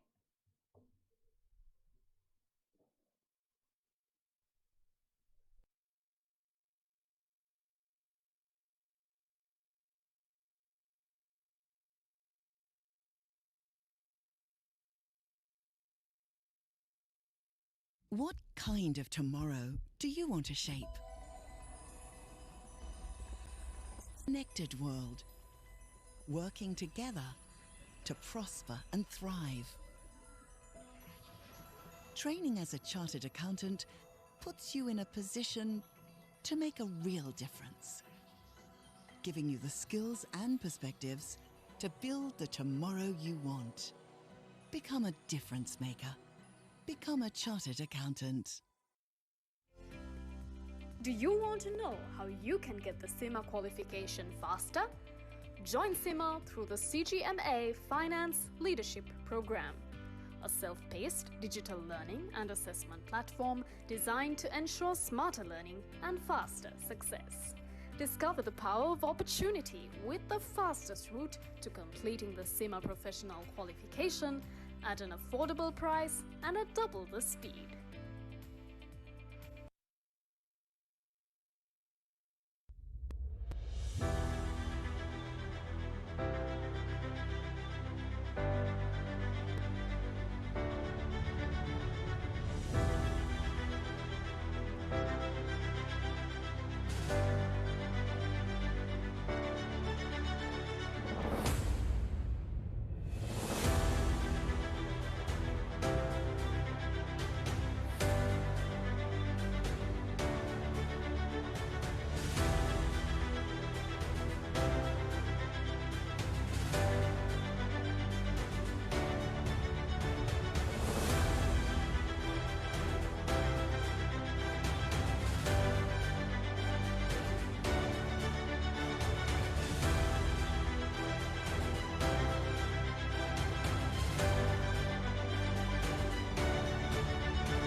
Banking on the entrepreneurial spirit of the Sri Lankan people, the Colombo Stock Exchange builds on a share trading tradition that has existed in Sri Lanka for over a century.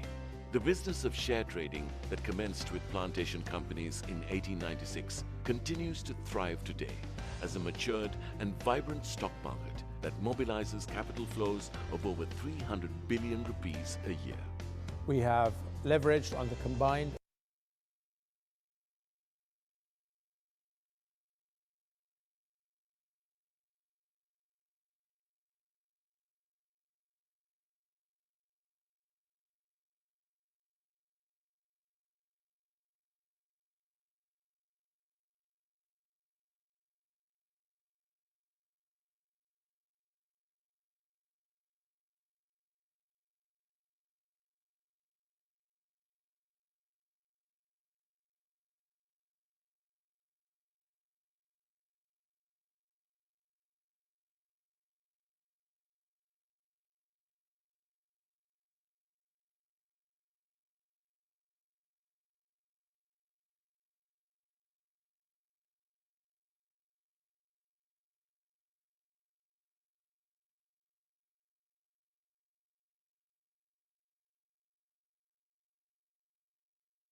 Good morning to you all. Hope I'm audible.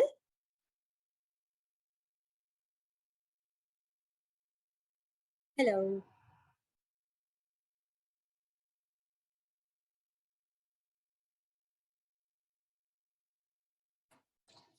Hear you. Am I audible? Ma'am, we can hear you. Oh, okay. Thank you very much. Good morning to you again. Thank you very much for inviting ACCA to talk about the importance of doing a professional qualification like ACCA after academic qualification like your degree. ACCA, the Association of Chartered Certified Accountants, or we call it UK Chartered Body, offers a first choice finance qualification for people like you with ambition and aptitude. When you study with ACCA, you can take your career in any direction. You open doors to the best and most interesting role all over the world. And you become one of the sought after finance professional our fast changing world needs. Let me talk about who we are. ACCA. ACCA established in 1904. ACCA, we have a proud history, proud and long history of 117 years. We have 219,000 members and 527,000 students, or what we call it future members, in 176 countries. ACCA, we are working with more than 7,400 employers globally and 80 more accountancy partnerships. Not only that, ACCA, we work with 660 universities like you, and we have 466 exam centers worldwide. ACCA, we are based on international accounting standard, making it a truly a global professional qualification out there. Okay, now it's about ACCA, who we are. But now the question is, why a student or an academic like you should choose a qualification like ACCA as your finance professional qualification? I'm going to give a few reasons of why you should choose ACCA as your financial qualification. You will have the ability to work anywhere in the world, especially in UAE, Australia, UK, Europe, even in Canada. ACCA has a worldwide reputation for excellence. Our rigorous qualifications are recognized and respected across the globe. When you join ACCA, you become a part of our diverse body of members and students, which I mentioned to you earlier. And the next one is about ACCA qualification. You can stand out to the best employers. As you are aware, the role of the finance profession is changing worldwide. no longer it's a number cruncher role, but it is a role of a business enabler. That is why employers across the globe seek out ACCA trained finance professionals. They know ACCA professionals have the strategic thinking, technical skills, and professional values to drive their organization forward. Not only that, you will also have the flexibility. We hold exam sessions each quarter, and some of our exams can be even taken on demand. You know, with this situation, the COVID situation, most of us were having issues on how we are going to complete our qualification. So ACCA, we are having our on-demand exams. You can also gain additional qualification on your journey towards the membership. That is including the BST applied accounting from Oxford Brookes University, and even up to the MBA from the Oxford Brookes University. Not only that, you will be a part of an organization that think ahead.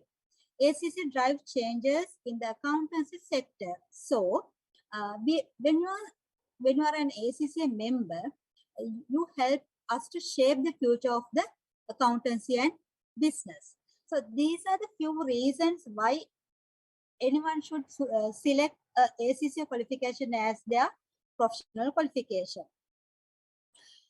Okay, this is the layout of the ACCA qualification. As you can see, ACCA, we have 13 subjects to complete altogether, and we have 3 pillars: applied skills. Actually, the first one will be the applied knowledge, applied skills, and the strategic professionals. You have to complete all these 13 subjects to complete the ACC qualification. So ACC is not just about qualification. We call it ACC equals 3 E's, which means ACC equals exams, ethics, and experience.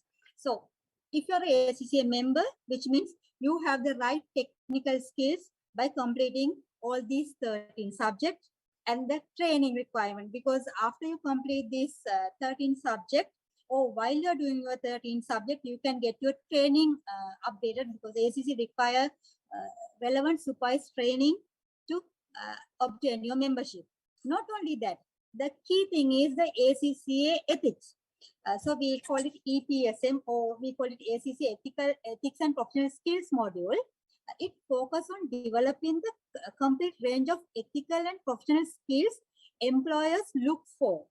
It is designed to support trainings to exam success at strategic professional level, which you can see here, and should be completed before attempting any of the strategic professional exams. So EPSM is a standalone qualification. You will be able to get a certificate as well. Not only that, as I mentioned to you, ACCA, we are focusing students to become a finance professional. So how are we going to do this? The ACCA Career Navigator. ACCA Career Navigator is designed, is a digital tool that identifies the core skills. As you can see in this screen, accountant need at each level of their career to allow them to be successful in the next decade. It lays out the way for finance professionals to move forward and highlights opportunities for them to advance by developing the right skills.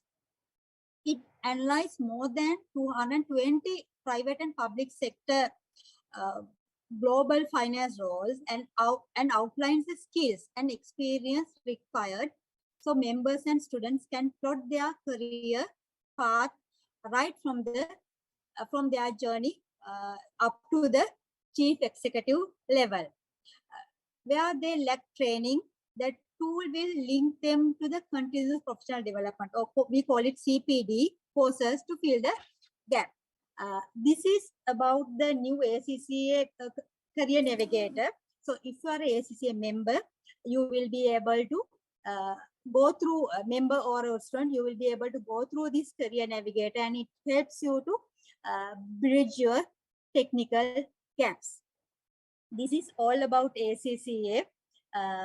Thank you very much for giving ACCA this opportunity to talk about the ACCA qualification and give you a few reasons why you should choose ACCA as your professional qualification. Thank you very much.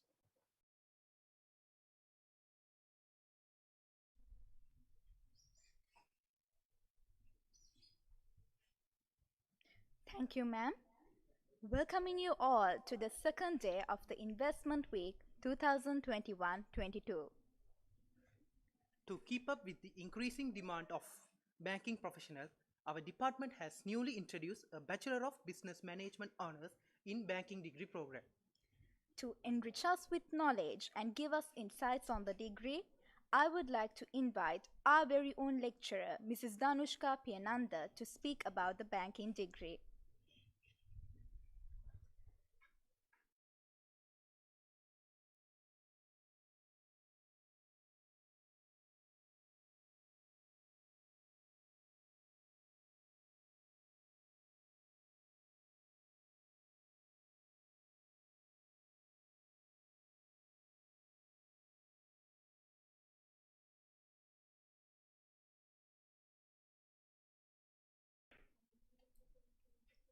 Good morning, everyone.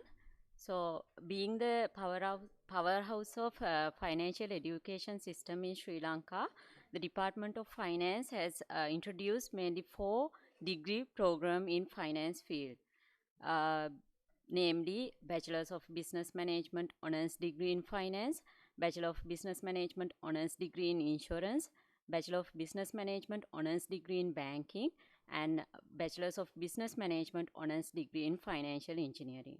So let me take this opportunity to give you a brief overview into our latest degree program, Bachelor of Business Management Honors Degree in Banking. As we all know, today banking industry is changing significantly, relying more data and information technology. So therefore, the industry requires the professionals who are competent at both information technology and also the key aspects of banking practices and principles. So once we identified this, the requirement, industry requirement, so as the department, we introduced this Bachelors of Business Management Honors Degree in Banking in order to cater to the industry requirement. So the Department of Finance introduced this degree program with the aim of providing future banking professionals who can play a major role in the banking industry, utilizing knowledge, skills, attitude, practices, and insight gathered over the 4 years of their stay in the university. And in designing this curriculum, we identify mainly 5 pillars of success as a banking graduates. So, namely knowledge and application, attitudes, ethics and professionalism, research and inquiry, information literacy, communication and interpersonal skills.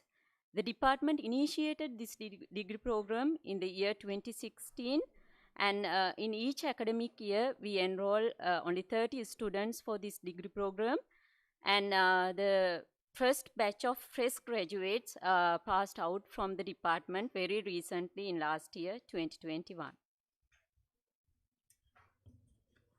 So you might be thinking, why should I choose banking as a career?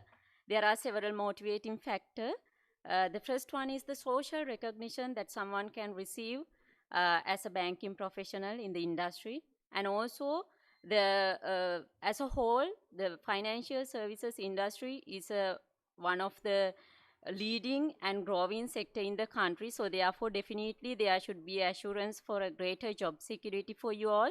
And also, as we all know, the usually bankers, they are offering a very lucrative remuneration package for their employees. So those are the motivating factors for someone to select banking as their career. And another thing why you should study banking with us, with the Department of Finance. So when we designed the curriculum, so we got the views from the industry experts. So therefore, our curriculum is up to date, and it includes the key aspects of the banking, mainly the risk management in banking, investment and development banking, and also in order to make in line with the current pace of digitalization, we included the technology in banking very recently for our curriculum. And also some of the key functional areas in banking also covered in this degree program. Very importantly, in order to create or inculcate an innovative culture within the department, so we introduced dissertation in banking course unit as the core course unit for the degree program. So our aim is to disseminate the findings or the research findings of our final year students for the benefits of the industry as whole.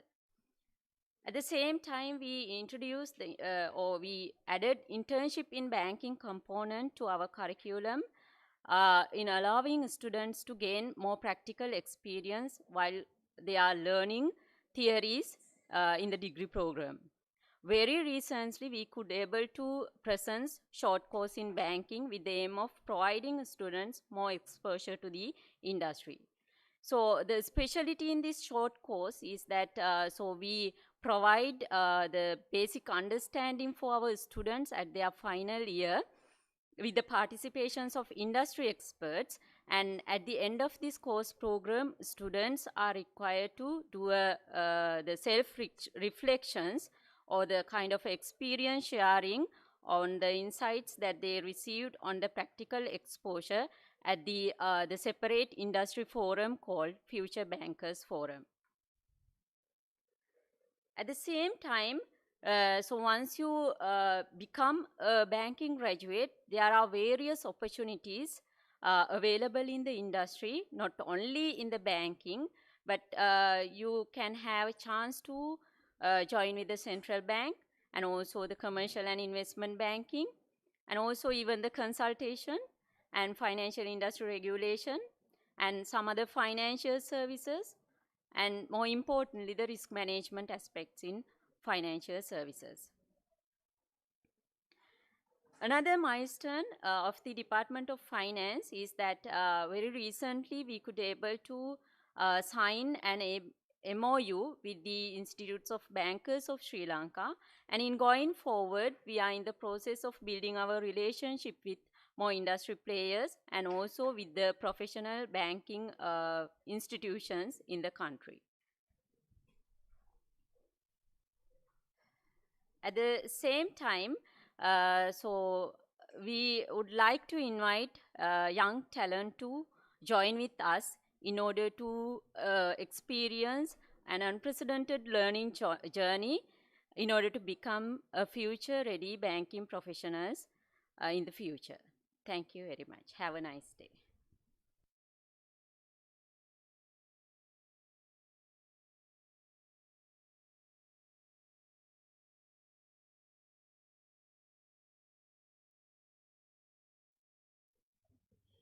Thank you, madam, for that detailed description about the banking degree program.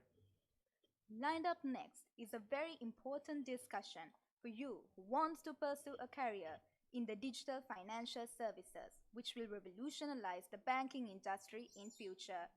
Envision your career in digital financial services. I would like to express our gratitude to Mr. Bimal Pereira, who is a high-impact corporate strategist and a proven investment professional, for joining us today. Mr. Bimal Pereira is a CFA chartered holder and a certified financial risk manager. He has experience of over 17 years in the areas of risk management, strategic planning, treasury, and fintech solutions in the financial service domain. Mr. Bimal Pereira is currently the Deputy General Manager of Strategy and Digital Finance at LB Finance. Now, we invite you, sir, to envision our career in digital financial services through this forum. We also invite Ms. Jayani Chaturika, Lecturer, Department of Finance, to moderate the forum.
Morning everyone. So it has taken years for us to understand what Bill Gates meant when he said, so banking is necessary but banks are not. So he said this in 1994, but today we are experiencing it and it is becoming true. So this technological development that has led financial services industry to grow faster, and it has changed the way we bank as well. So simply, today's financial consumer needs an anytime, anywhere and personalized user experience. So with that, it has become the high time for us to discuss on the digital financial services. To discuss on this topic, here we have Mr. Bimal Pereira, who is the Deputy General Manager, Strategy and Digital Finance at LB Finance PLC. So once again, we warmly welcome you, and your presence here today is a great honor to us. So Mr. Bimal, let's start. Yeah. So we can start our discussion by giving a brief introduction to the financial services industry in Sri Lanka. First of all, let me thank the department and the university for inviting me. So, Chinese, when you say financial services, that's one of the largest industries in the country. And in terms of asset size, it is as big as the country's GDP. So if I share my screen now,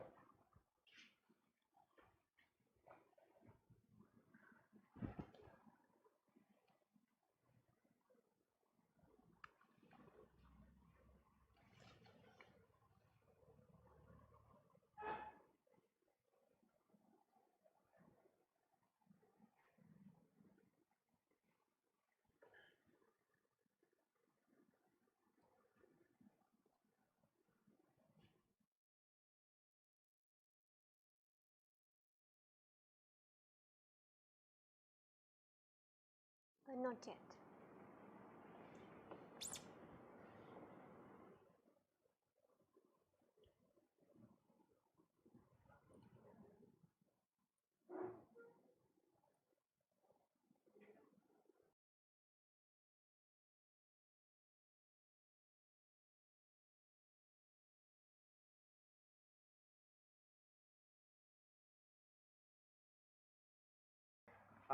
so I was saying the size of the industry is as big as the Sri Lankan economy. So if you look at the entire financial sector, you get the banks, you get the non-banks. So you have the regulated central bank, and then you also have the provident funds and other deposit-taking institutions. But the crux of this industry, or the core operations, are handled by the banks and non-banks. So if you look at the size, I mean, I'm quoting some graphs from Advocata Institute, slightly outdated, I must say. So as at end of 2019, the financial services sector was about 20 trillion rupees, of which about 80% to as much as 16 trillion was the size of the banks and non-banks.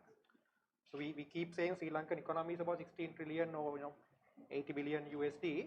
So that's the size of the financial services as well. So this is dominated by the banks, which take about 90% of the assets. So that includes the central bank as well. Of course, central bank's balance sheet may have got expanded over the last year or so, but as of end of 2019 or early 2020, 90% of the assets of the banking sector was with the licensed banks, and about 10% with the non-banks, the finance companies.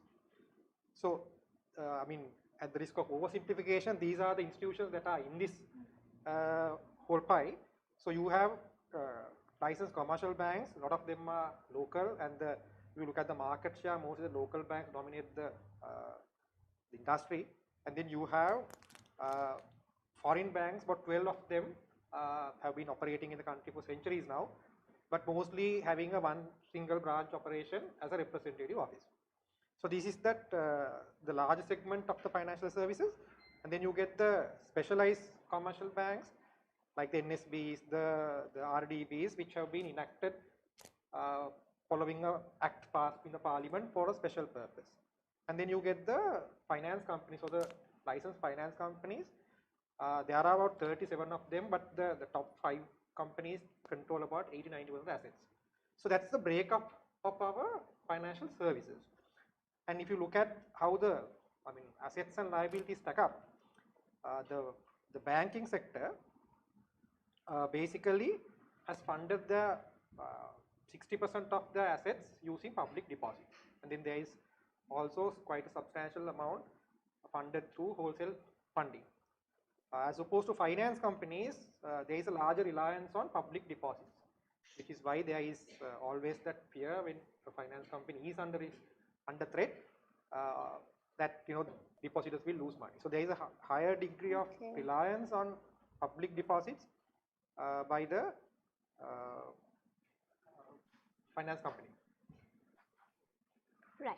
So before moving on to my next question, I would like to ask our audience to send their questions and opinions through the chat. So Mr. Bimal, we were talking about the financial services industry in Sri Lanka. So looking at the last couple of years, especially year 2020 and 2021, so every one of us got affected from the COVID-19 pandemic. So it brought a lot of uncertainties for the business organizations as a whole. So it was same for the financial institutions as well. So how did financial services industry in Sri Lanka adopt to this new normal over the course of pandemic? Well, let me start by saying the transformation in the financial services actually began much before the pandemic. A pandemic may have actually accelerated that process. But prior to pandemic, I think the banks and the other financial institutions predominantly they were offering the online access to their banks, and this was taught as the digital banking. So the customers, either through internet banking or through a mobile banking application, had access to their bank account. But if you look at what has been happening across the world, I think the other regions or other countries, sometimes even developing nations, maybe sometimes little underdeveloped than Sri Lanka also, they've taken bigger strides in integrating digital services to banking and financial services. So it's not a question of whether digital banking, the future of digital banking. I think the future of banking is digital. So I mean, it's not a question of opting to integrate. I think if the banks and financial institutions don't adopt to technology and integrate their core banking operations with technology, very few of them will actually survive over the next decade or so. So what the pandemic has done is actually the people, prior to pandemic, the fluent and the tech savvy and the young population were anyway comfortable dealing with the technology in accessing, at least checking their bank accounts. But with the pandemic, I think there has been an increased need to do contactless payments and have accessibility to your bank accounts on the go. And even the people who have been traditionally bit reluctant to adopt to new technologies, they were forced to. So with that, I think the banks had no other choice to accelerate their transformation as well. And you see that has happened in Sri Lanka as well, and lots of banks have actually pretty much discontinued physical banking for cash transactions now. Most of them encourage either online transactions or CDMs. I mean, there is a charge if you go and actually deposit money now at a counter. So that has taken place, but I think the challenge ahead of the industry is how do we take it forward from here, and how do we integrate more and more core banking services into the digital front. So our changing customer, the changing generations, the new generations that come into the economy are able to transact the way they want. So that's the real challenge ahead of the industry, I would say. Okay. So as you said, during the pandemic, financial institutions, they have simply changed the way they deliver their products and services. So what you said is correct, because I think the recent study conducted by Ernst & Young, so 43% of the respondents who participated for the study, they have said that they changed the way they bank during the pandemic. So as per your experience, how has the financial consumer just changed during this pandemic and even prior to that? So what sort of behavioral changes are there?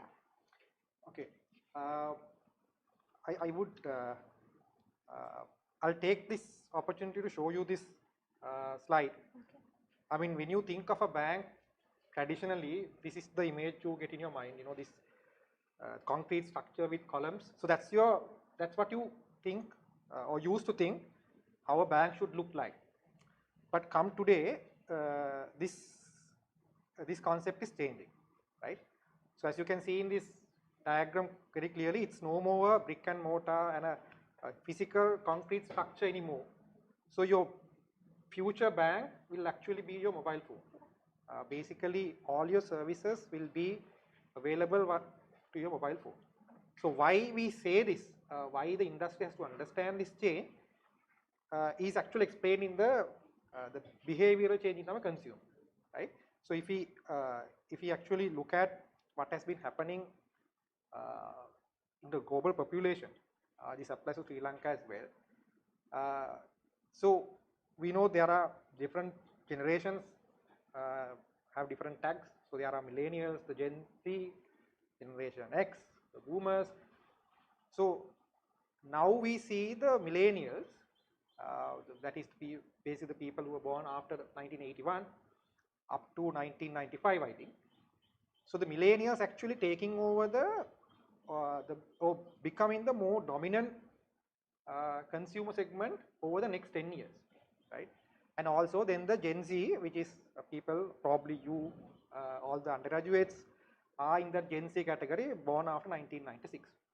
So I will take a little time to explain what the behavioral differences of the generations. So the baby boomers, actually, you know, we know this, they were born after the Second World War.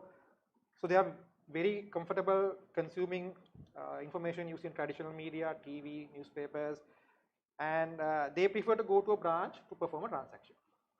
So if you just think of your grandparents, right, or maybe, you know, for me, my parents, they fall into this category. And then you get the generation X, the next generation of 1965. So they are probably, you know, undergraduates, you have to think of your parents, right? So they still read newspapers and they watch news, right? They are somewhat digital savvy, but they still prefer going to a physical branch and doing an in-person transaction. And then became the millennials. So they are extremely comfortable with mobile devices. They use social media. So they like to search on Google things before they buy, and for them, banking is not a relationship thing. It's not a relational thing. It's more transactional.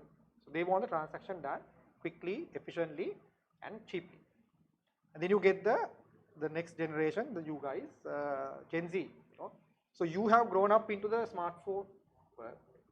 Generally, they spend 3 to 4 hours on the smartphone, right? So probably the first device you touch when you wake up, the last device you touch before you go to sleep. So with that, you know, you're very comfortable accessing your bank or financial transactions using a mobile. So that's the next generation. And the graph below shows you how our population stacks up into these different generations. So I've taken only the economically active population. So we have 15.2 million in the adult population, but roughly 7.6 or half of them are in that millennials to Gen Z category. So roughly 50% of adult population now in this category, right? So they will become the more dominant generations in the next 10 years. So with those behavioral changes I explained, the challenge for the industry is to adopt their services so they stay relevant to this generation. So if you ask me, does it mean that the bank branch and the physical operation will go away? No, you still have the boomers. You still have the Generation X who would prefer going to a physical branch and talking to someone before doing a transaction. But as you would see in this slide, the disposable income of the millennials will become the highest by 2030. So financial services is all to do with money and wealth. So if you anticipate a certain generation, a certain age group to become the dominant segment over the next 10 years, and if you know their behavior is quite different to the generations before them, so it's up to you for your own survival to adapt your services to cater to their needs. So that's the challenge. So that's the change of the consumer. The change should be understood with reference to the age generation as well. I hope I answered your question. Yes, so as you said that consumer behavior has changed over time, and also as per the points that you highlighted so far, it's clear that our financial services industry is growing faster with the technological development. So as per your opinion, what sort of technological developments are mainly affecting to the financial services industry?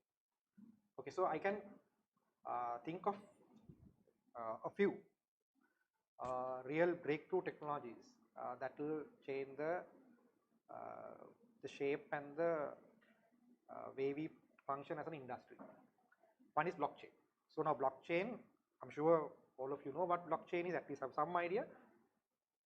So people say blockchain is the next internet, right? So as internet changed our lives in mid-90s, blockchain is going to change our lives as well. The difference is it's a distributed, decentralized network where everyone sees what others are doing. So how it's going to change the financial services is it's going to take away or do away with the middleman, because you need a clearinghouse or a middleman to certify transactions when they are not done in a distributed or a transparent way. But the blockchain takes away that requirement. So the transactions are visible to everyone, so they become cheaper, especially the cross-border transactions will become much cheaper, and lots of fintech companies are exploiting this opportunity through blockchain. So then another key thing is the IoT, the connected devices. I mean, I'm sure most of you in this audience must be owning at least 2 connected devices, a laptop or a smartphone, maybe a wearable connected again, and maybe at home a smart TV as well. So we have lots of connected devices, and those connected devices actually, one, they help you to perform your transaction as a part of your lifestyle, right? So you can perform a transaction while you are driving. It's not the right thing to do, but you still can do it. So maybe once when you're exercising with your wearable, you can still perform financial transactions. So they have become a part of your lifestyle. The third technology, the most important, is the big data and the AI.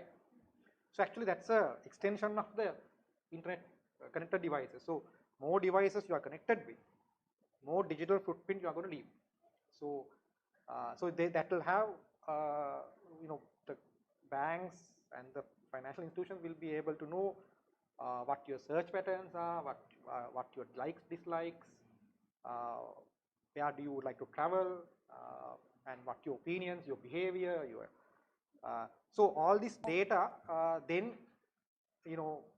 this large amounts of data helps the companies to create profiles for you. So there will be a unique profile, a digital profile for every customer, because you left a lot of footprint, you left a lot of data about yourself. So with these profiles, they can derive insights and forecast how you are going to behave in the future. So you are going to see now when you are next time you are browsing, I'm sure you have experienced it, the search engine throws up things that you could be interested in. Actually you are interested in those things because they know how you think because of the data footprint you left. So those, I think those three, the blockchain, the IoT and the big data and AI are three technologies I think will have the biggest impact in changing the landscape of this industry. Okay. So when you talk about the technological developments in this financial services industry, you highlighted one word called it fintech. So what exactly meant by the fintech, and is it delivering any opportunities or threats to establish our financial institutions? Right. So fintech is the acronym for financial technologies. So these are basically technologies or tech companies which are trying to perform financial transactions.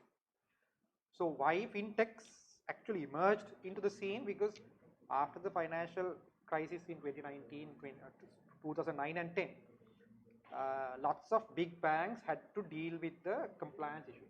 So they had to deal with the fines, higher or stricter regulation.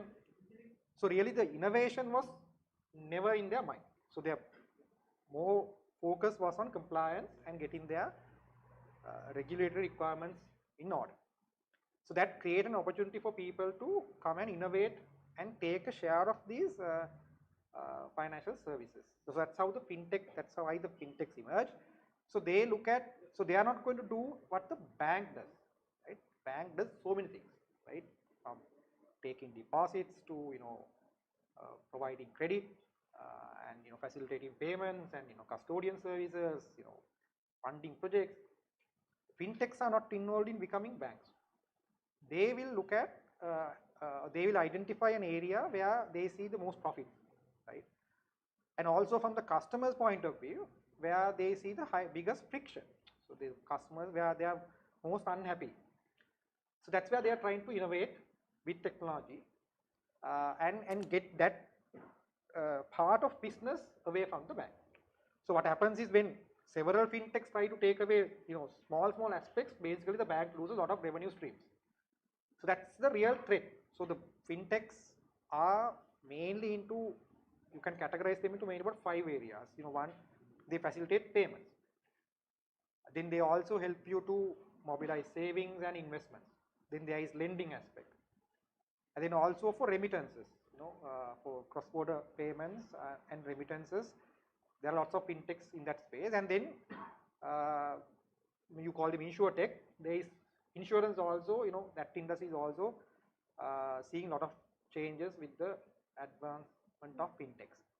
So in these 5, under these 5 pillars, you see fintechs operating across the globe. It's not just a phenomenon in the developed economies. Even places like Sub-Saharan Africa, Latin America, you see lots of fintechs. One, they are actually threatening the larger banks and taking some revenues away from them. Two, they've also innovated in a way that people or the segments of the population who hitherto had no access to financial services, like the underbanked people, they've been able to bring them into the formal financial streams. So that's with the use of technology, the mobile technology mostly. So they have few, values or principles. One, it will be mobile first sort of an approach. And then they'll also try to keep customer at the center, right? So it's speed, efficiency. So efficiency brings speed, and then accessibility brings convenience. So these are their the key value proposition. And then of course they are very transparent with their pricing. Generally their fees are low. With those advantages, they can, they can't replicate what the bank does, but they can actually do a certain function that the bank does much better than any bank would do. So that's the real story behind fintechs and the threat that the fintechs are posing to the legacy banks. Okay, so here we are talking about the technical developments which are affecting to the financial services industry. So I would like to bring another concept called the neo-banking. So as per your understanding, what exactly meant by the neo-banking? Yeah, so the neo banks, or sometimes you call them challenger banks, so it's an extension of the fintechs, where they are now not happy with just handling one aspect of banking, they want to handle more. But they are completely digital. So these are virtual operations. So they don't have a single branch. Completely digital native, and there are regulatory regimes which are actually issuing licenses for neo banks or digital banks. But then they always have this. Most of them have the problem of compliance and meeting some of the regulatory capital requirements. So what they do is they act as a front, handling all the customer transactions, and then they use the back end of established legacy banks to perform the back end transactions and to also satisfy the regulatory and compliance matters. So it's an extension of fintechs, where they now look at not just one business or revenue stream, where they try to handle 3, 4, mainly the customer facing products and services without having a single physical branch, but connected to the mainstream banks for the backend operations. So it's a nice combination of where even the legacy banks have realized now. If you look at a large bank, there are lots of, they are limited by what their core banking system can do, right? So they also have to perform lots of, make sure the security aspect is taken care of, and then there are regulatory aspects also. So when you try to innovate in that restrictive setup, it's not so easy. One, you have to spend a lot of money and it takes a lot of time. So this is the best collaboration you can have, where you don't try to change your core banking so much, but you integrate with these neobanks or the fintechs. You open out your systems and data. We call it open banking, and try to coexist rather than trying to outsmart each other, because both have their strengths and weaknesses, right? So neobanks also cannot exist on their own because they don't have that the back end sometimes to satisfy the regulator. Because the difference between fintechs and neobanks is fintechs are mostly unregulated, right? So they don't come under regulator. They don't seek a license to operate, right? They're just happy with what they're doing and earning money. But neobanks try to operate like banks with a digital license, but with a virtual setup. So I hope I made it clear. Yes. It's an extension, but it's not the same. So your answer about the neo-banking was very clear for us. So moving on to my next question. So if we be more specific to the Sri Lankan context, so we feel like banks and the financial institutions, they are working hard to develop their digital capabilities, as you said. So but if you look at the consumers, like they are very slow to join this revolution, because we can see still people are waiting in the queue at the bank to withdraw money and to deposit money. So I would like to know your opinion on digital bank adoption in Sri Lanka. Right. So in Sri Lanka, of course, I wouldn't say we are too different to the regional players. Actually, if you look at our adoption of, I may have a diagram somewhere. Yeah.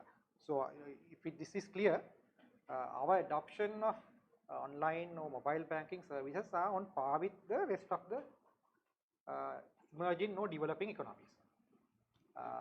If you look at the more affluent segment of the society, in the Sri Lankan society, their adoption is actually as on par with the developed world, right? So we are not so far behind. But I think in any technology, what happens is you have the early adopters, right? So that includes probably you and your age group, and people who are tech savvy and who want to who are keener on consuming financial services through the mobile. But the challenge, not just for Sri Lanka and also I think, but also for other countries, is getting the critical mass, the rest of the population to follow and adopt to these technologies. So there, I think there are things that we can do to improve this. Now, if you look at this, diagram, I think most of the responders. This is actually a survey that was done by BCG, Boston Consultancy Group, on the digital banking adoption in Sri Lanka. So they are the for checking accounts, for making payments, instant payments, digital payments. I think we have a very high adoption rate. But where we have a very low adoption is when it comes to, let's say, opening a bank account completely digitally, or availing a credit facility digitally. So those are the aspects, the core banking aspects, where we've still struggled to completely make digital. And those are the opportunities also for the incumbent players to innovate. So they are actually, I must mention the Central Bank of Sri Lanka here. So they are actually taking a very, I would say, a leading role. They're playing a very leading role in driving this digital transformation. So there are lots of technologies that the central bank itself has introduced. In fact, just before the pandemic, they named the year 2020 as the year of digital transactions. There is a lot of thrust coming from the regulator itself.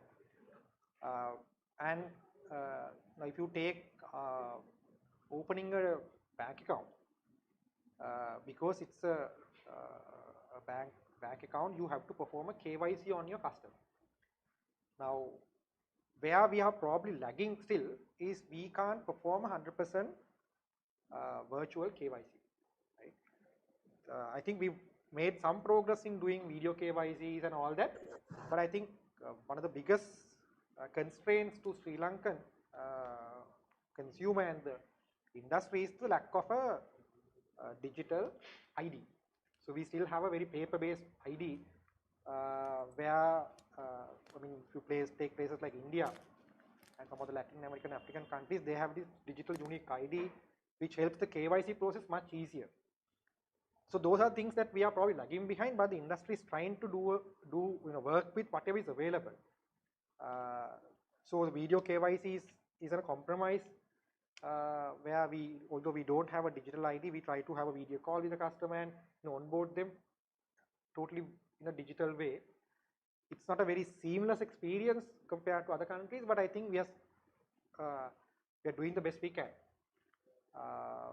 Yeah, so I think digital ID will have a significant impact, especially taking these products and services to the middle income and the low income segments, because a physical KYC is a very expensive operation. So if you are to perform that to a low middle income customer who probably would do very few transactions per month, then the customer, of course, the bank looks at the revenue and the cost in maintaining that customer. But a digital ID changes that completely, where your onboarding process can be digital and the cost can come down and you're able to scale that business exponentially. So as you said, if this digital adoption rate is relatively low in Sri Lanka, so what sort of actions are you taking as a leading financial institution company in Sri Lanka? Well, of course, our company has also made significant investments over the last couple of years to change our financial services, what we offer, into a more digital form. But I wouldn't say we are the only company. There are lots of other companies, banks, making different efforts. So digital transformation or digital financial services I wouldn't say it's a fixed concept. It's a spectrum. So the companies and the banks have decided in that spectrum where you want to be, right? Depending on your risk appetite and the investment and the capacity.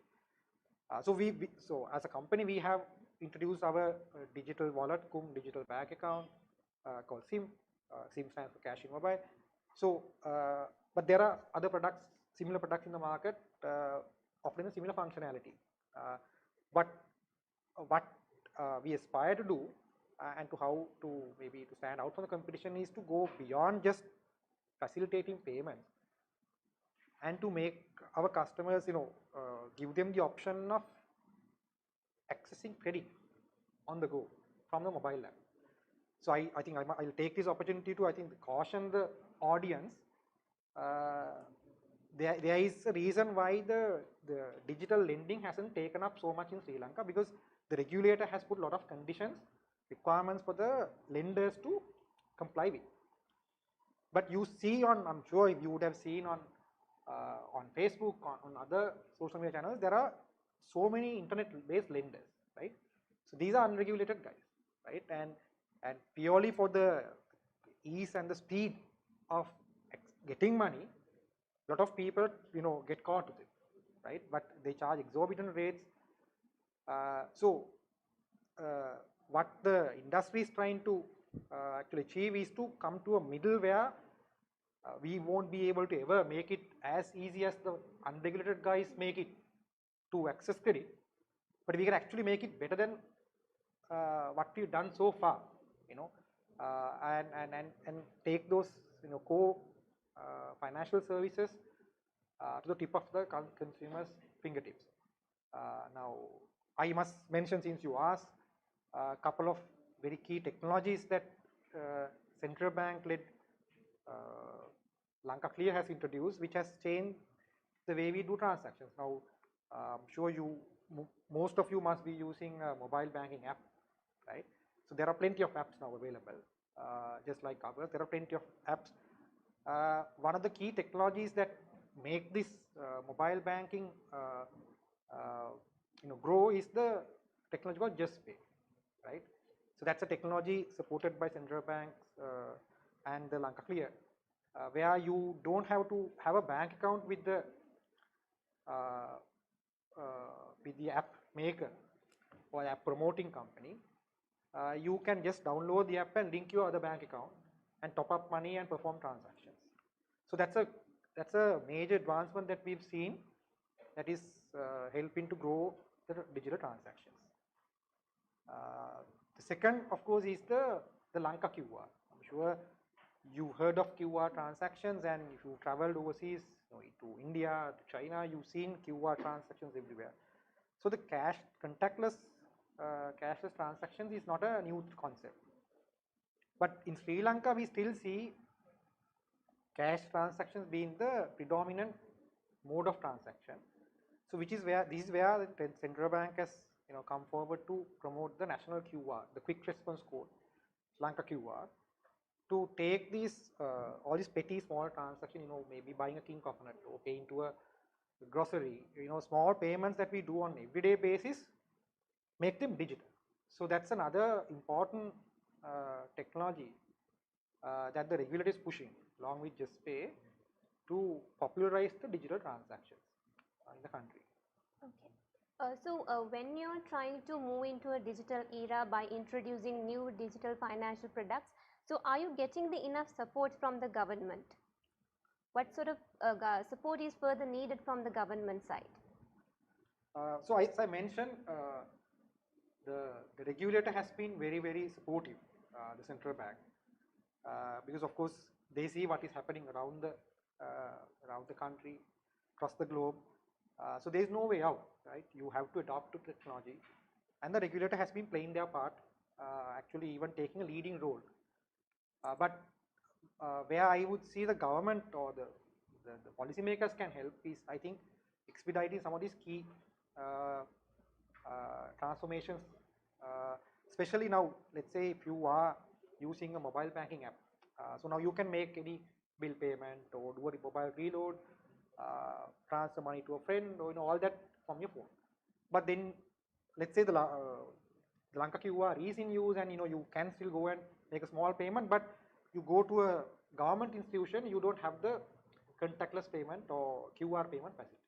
So that is where I think the government can actually come in and come forward, then get all their institutions to accept contactless digital payments.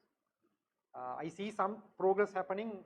Recently on the expressways, right now, actually you can make QR payments, without exchanging notes or coins. You can actually make a QR payment at the Southern Expressway. So that's a very positive step.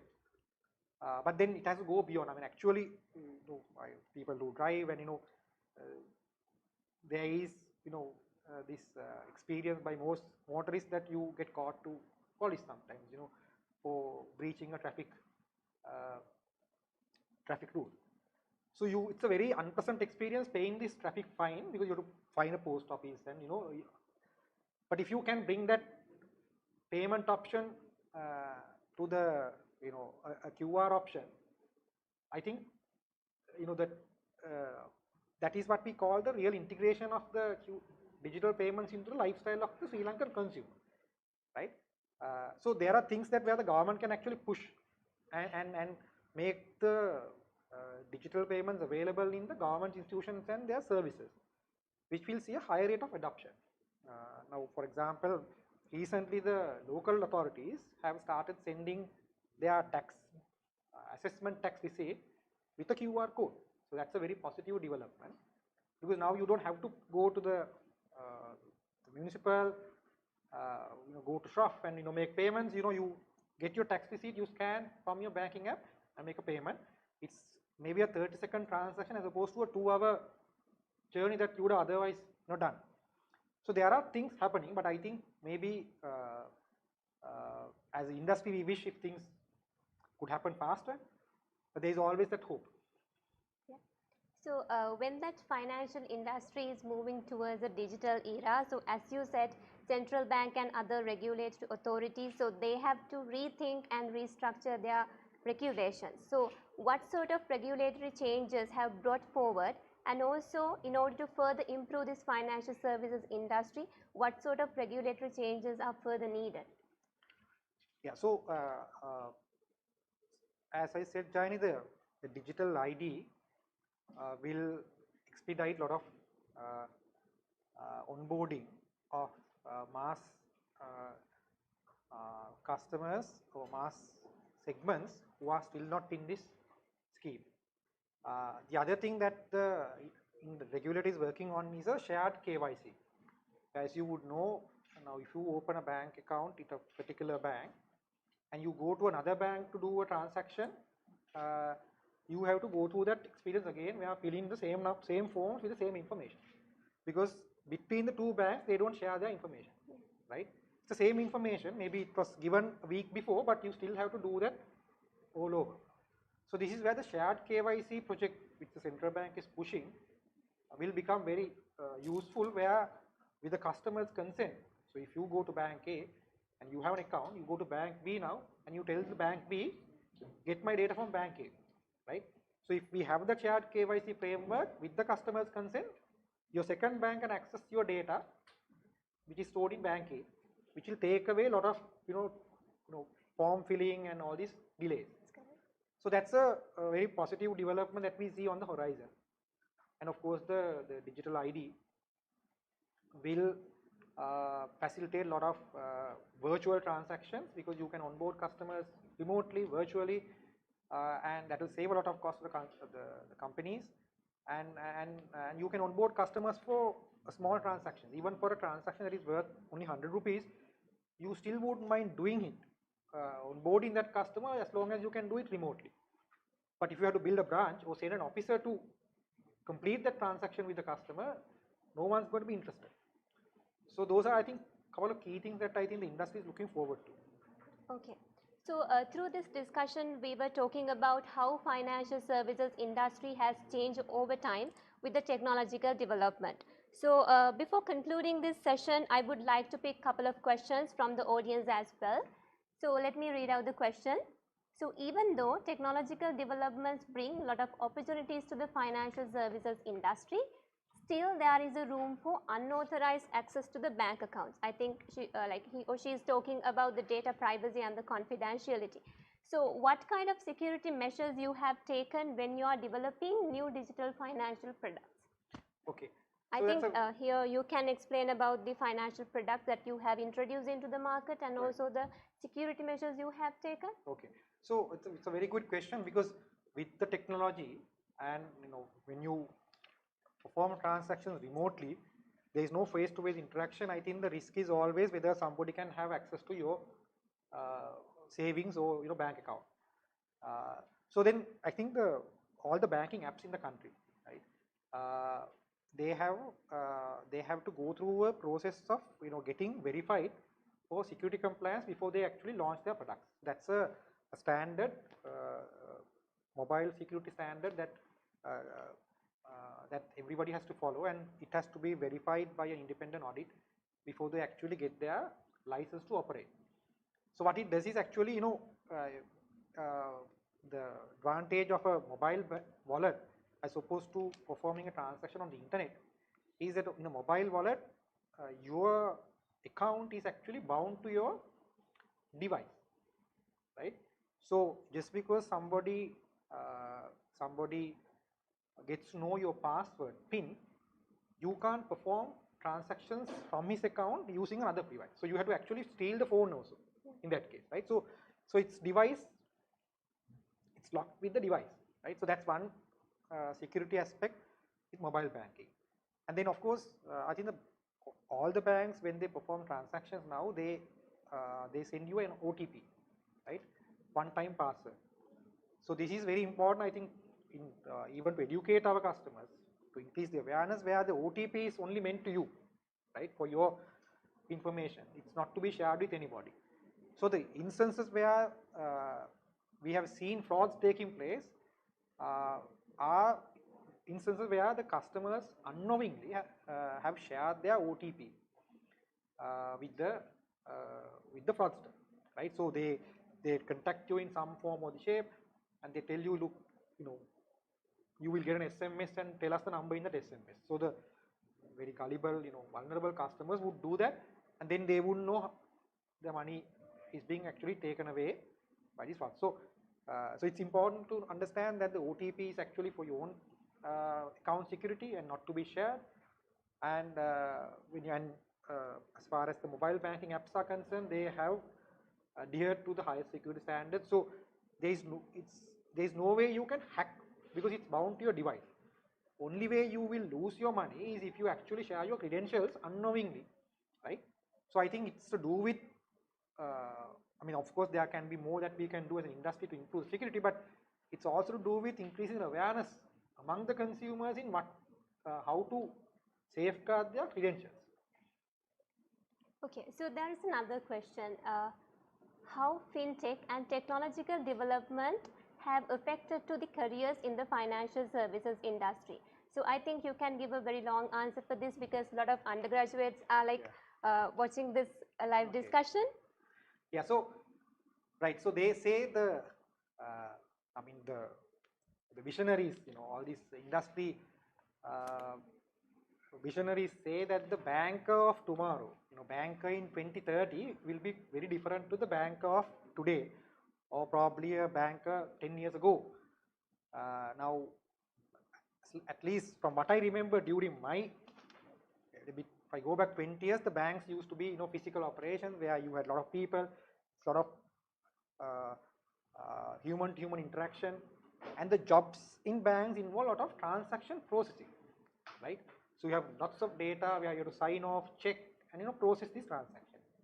So what the technology has done is they've taken away this transaction processing, and the technology is actually processing transactions. So you don't need so many people now to process transactions, right? So there you are going to see some jobs being, jobs disappearing, right? But that doesn't, that doesn't mean that we will not see new jobs being created. So the bank of tomorrow is actually will have different skill sets, right? Of course you will understand the basic fundamentals in finance, banking, economics, but you also have to be skilled in technology. You have to understand how data works, how technology works, and most importantly, the customer-centric approach when it comes to creating your financial services. So, if you take the banks today, maybe 10 years ago, they wouldn't have a personalized solution for you. What you would see now, maybe if you are a high net worth, you will have a personalized service, not a personalized product, right? So there is relationship banking to give you a personalized service. But how that is changing is now you are going to have personalized products and solutions to you. How that is being made possible is because the banks now have a lot of data about you, right? So with that data, you can hyper customize the products, right? So they will know Giant is now planning to travel, mid next year, because you've been looking around on internet what options are available. So when you do that, they will offer you solutions, maybe a travel package to pay in 3 months, right? These are what I mean by hyper customized solution. So it's not having a standard product and giving a personalized service. It is actually offering personalized products now, right? So that is where you need to be reskilled and understand how technology works, understand how your consumer is evolving and their behaviors are changing, and adopt to that. So there will be, jobs like, the future banking jobs would involve a lot of technology. So invariably you have to learn how the technology works. Design thinking is one concept where I think the banks are relying a lot on, because you want to understand how your customer thinks and design products to suit their lifestyle. So these are some of the areas where we will see new jobs coming up, right? So you will see those mundane transaction processing jobs disappearing, and jobs that involve technology, innovation, coming up. So as a undergraduate, who's aspiring to being, I mean, if you ask me, the financial services today is a much more exciting place to be compared to what it was 10, 15 years ago. But it becomes exciting if you adapt to it, right? Keep pace with it, and learn new skills. So that's the message, if I can pass to the audience, that it is quite different to your conventional banking, right? I had one more slide, I think. You can show it.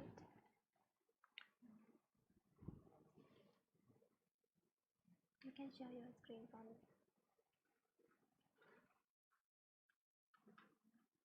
Yeah, so this is a very popular slide or diagram. So they call it the bank 4.0. I mean, this industrial revolution 4.0 is a very catchphrase now. Everybody speaks about it. So the banks also have to adopt to this IR 4.0 and become banks 4.0. So what they'll have, I mean, they'll have very embedded experience. So it's not you walk into a branch to get a service. No, when you consume other things, when you access other services, you should be able to access your financial service. So it should be embedded into your lifestyle. And there'll be big data, right? There'll be AI, using that big data to hyper personalize your solutions. And then there'll be open banking, where you will see the fintechs, the neobanks accessing the core banking of the legacy banks to offer innovative solutions. And then, of course, I think the earlier question that we were alluded to, the cybersecurity is going to be an important area, and everything will be digital and scalable, right? So you are not going to be limited by the number of branches or the number of people in a branch or counters in a branch, bank counters in a branch. Those are not limitations anymore to serve customers, because if you are digital, you are scalable, right? So therefore, this is how the bank industry is changing, and this is like a glimpse of what the industry will look like in 10 years time. So if you are an aspiring banking graduate, it's important to understand these changes, and I mean, you may not get a lot of exposure until you come to the industry and start working, but it's up to you to gather knowledge, read. There is internet, there is YouTube, there is TEDx for you to learn a lot, and be in a position to adapt to these changing dynamics of the industry. Right. So today we did speak about digital financial services. So from the points that we discussed through this discussion, now it's very clear that financial services industry that has changed, and also that is changing with the technological developments. And also it has created new job opportunities, and also, as you said, some of the job titles, they have disappeared. So now it has become the time for us to rethink about the skills and the talents we needed to envision our career in the financial services industry. So before we wrap up, you have few minutes. Would you like to add anything to our undergraduates? Yeah, so I think my last message would be open to change, right? I think it's great that you are following banking or financial services as your main first degree, but then there are lots of other technical areas where you can add to that knowledge that you can acquire via internet. There are many free courses available to add on to. So then it will enrich your profile when you come out seeking a job in this changing financial services industry, because it's not going to be the theory anymore, right? You must have a solid base, understand how the fundamentals work, but you must also have a very, very, I would say, an updated knowledge about how the industry has evolved. So it's I think you must have a thirst to gather that, gain that, acquire that knowledge. So you present yourself as a much more accomplished profile when you meet the industry for your first job. So that would be my parting message to all the undergraduates, and wish them good luck. So we had with us today Mr. Bimal Pereira, Deputy General Manager, Strategy and Digital Finance at LB Finance PLC. So thank you so much, Mr. Bimal, for valuable insights that you provided. So, and also thank you so much for allocating your time amid your tight schedules. And also thank you very much everyone for your participation. Thank you very much, Mr. Bimal Pereira, for that comprehensive and educative review regarding the banking industry of Sri Lanka. We also thank Ms. Jayani Chaturika for moderating the forum. We are sure that it was a well-informed session to our audience as well. Mr. Bimal and Mr. Jaini, please kindly remain on stage to accept this token of appreciation. To present this token of appreciation, we would like to cordially invite Mrs. Nithmi Herath, Lecturer, Department of Finance.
Once again, we'd like to extend our sincere gratitude to Mr. Bimal Pereira for accepting our invitation.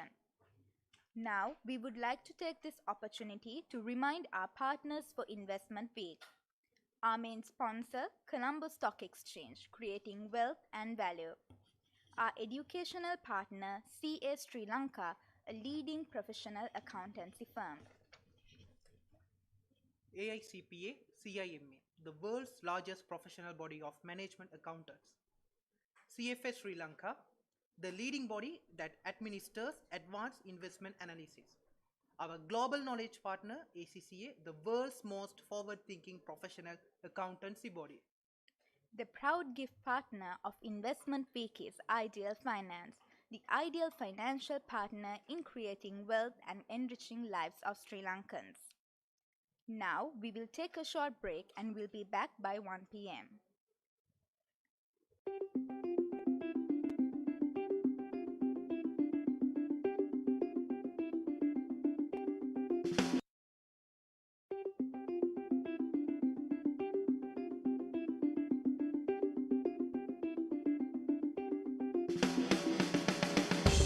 Banking on the entrepreneurial spirit of the Sri Lankan people, the Colombo Stock Exchange builds on a share trading tradition that has existed in Sri Lanka for over a century.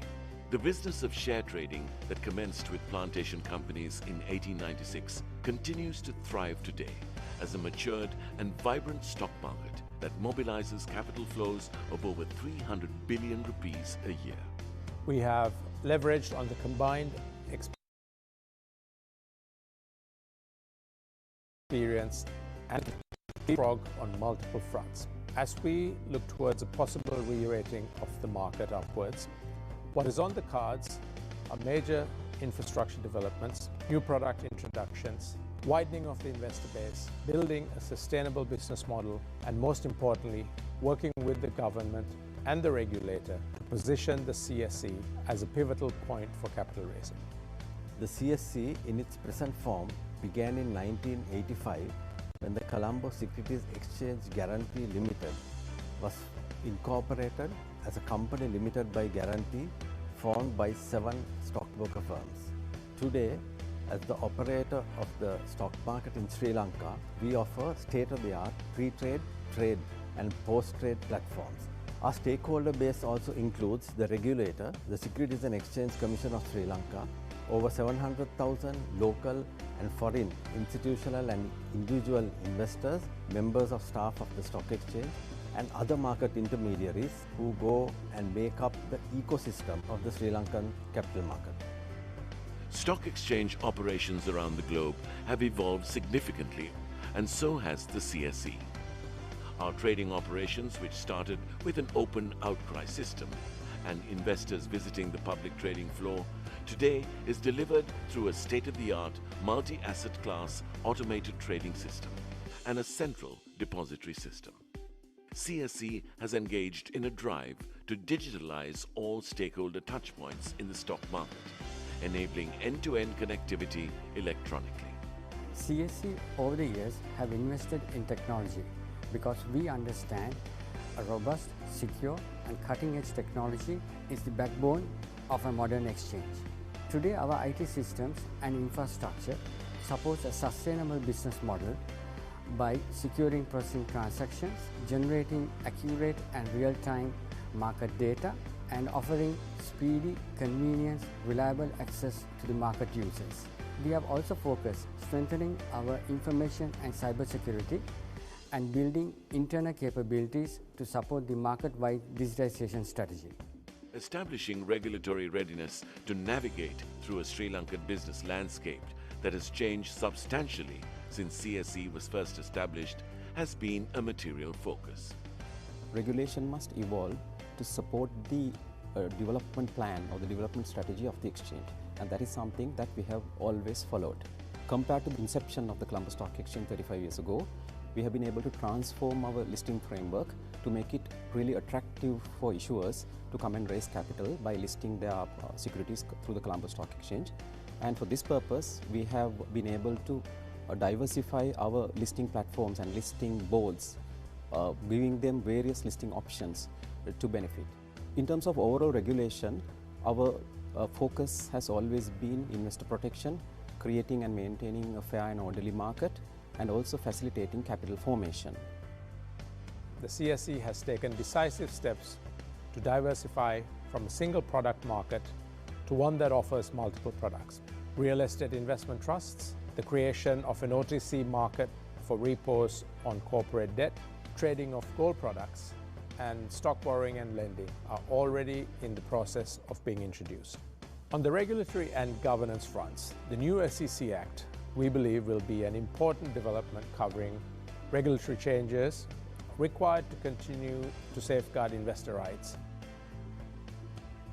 The investor base in the Sri Lankan stock market has grown steadily, and measures taken by CSE to increase the retail investor base and foreign investment fund flows rapidly to create a vibrant securities market have been focused and consistent. We have used multiple strategies to attract local and foreign investors.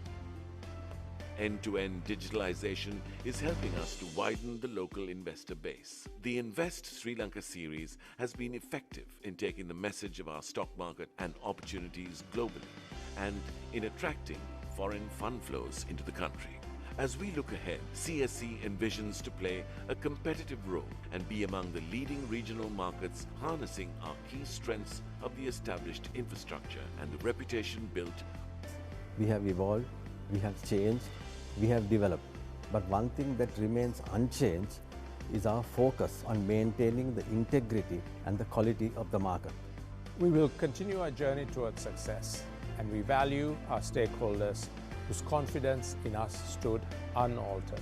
I would like to recognize the role played by our listed companies, our investors, and all market intermediaries who placed confidence in the CSE. I also recognize the untiring efforts of board members, present and past, as well as the CSE staff, including those who served previously.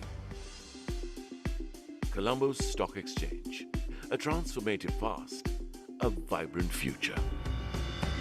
What kind of tomorrow do you want to shape? Connected world, working together to prosper and thrive. Training as a chartered accountant puts you in a position to make a real difference, giving you the skills and perspectives to build the tomorrow you want. Become a difference maker. Become a chartered accountant. Do you want to know how you can get the CIMA qualification faster? Join CIMA through the CGMA Finance Leadership Program, a self-paced digital learning and assessment platform designed to ensure smarter learning and faster success. Discover the power of opportunity with the fastest route to completing the CIMA professional qualification at an affordable price and at double the speed.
Welcoming you all back to the second session of the Investment Week 2021-22. We are delighted to announce the launch of our new finance literacy program. With great contentment, now we invite our very own undergraduate, Ms. Dinushi Allepola, to conduct the session.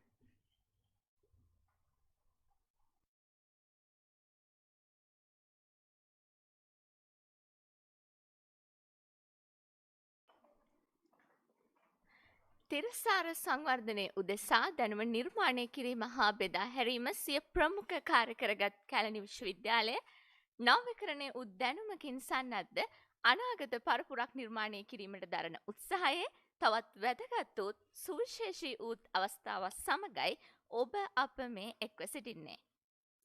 ධනවත් හෙටක් උදෙසා හරවත් මගක් යන තේමාව පෙරදැරිව සමස්ත ශ්‍රී ලාංකිකයන් උදෙසාම කැලණි විශ්වවිද්‍යාලීය මූල්‍ය අධ්‍යයනාංශය විසින් ඉදිරිපත් කරනු ලබන මූල්‍ය සාක්ෂරතාවය පිළිබඳ මාර්ගගත සහතිකපත් පාඨමාලාව එළිදැක්වීමේ සුවිශේෂී අවස්ථාවයි මේ. අප මූල්‍ය අධ්‍යයන අංශයට මෙසා හරවත් වටිනා කර්තව්‍යයන් දැයට දායාද කරන්නට නිරන්තර සහයෝගය ලබා දෙමින් අප සැම මෙහෙවනු ලබන මූල්‍ය අධ්‍යයන අංශයේ අංශාධිපති මහාචාර්ය රුවන් අබේසේකර මැතිතුන්ට මෙම අවස්ථාව හා සම්බන්ධ ඔබ සැම පිළිගැනීමට කෙරෙන ගෞරවනීය ආරාධනයයි මේ.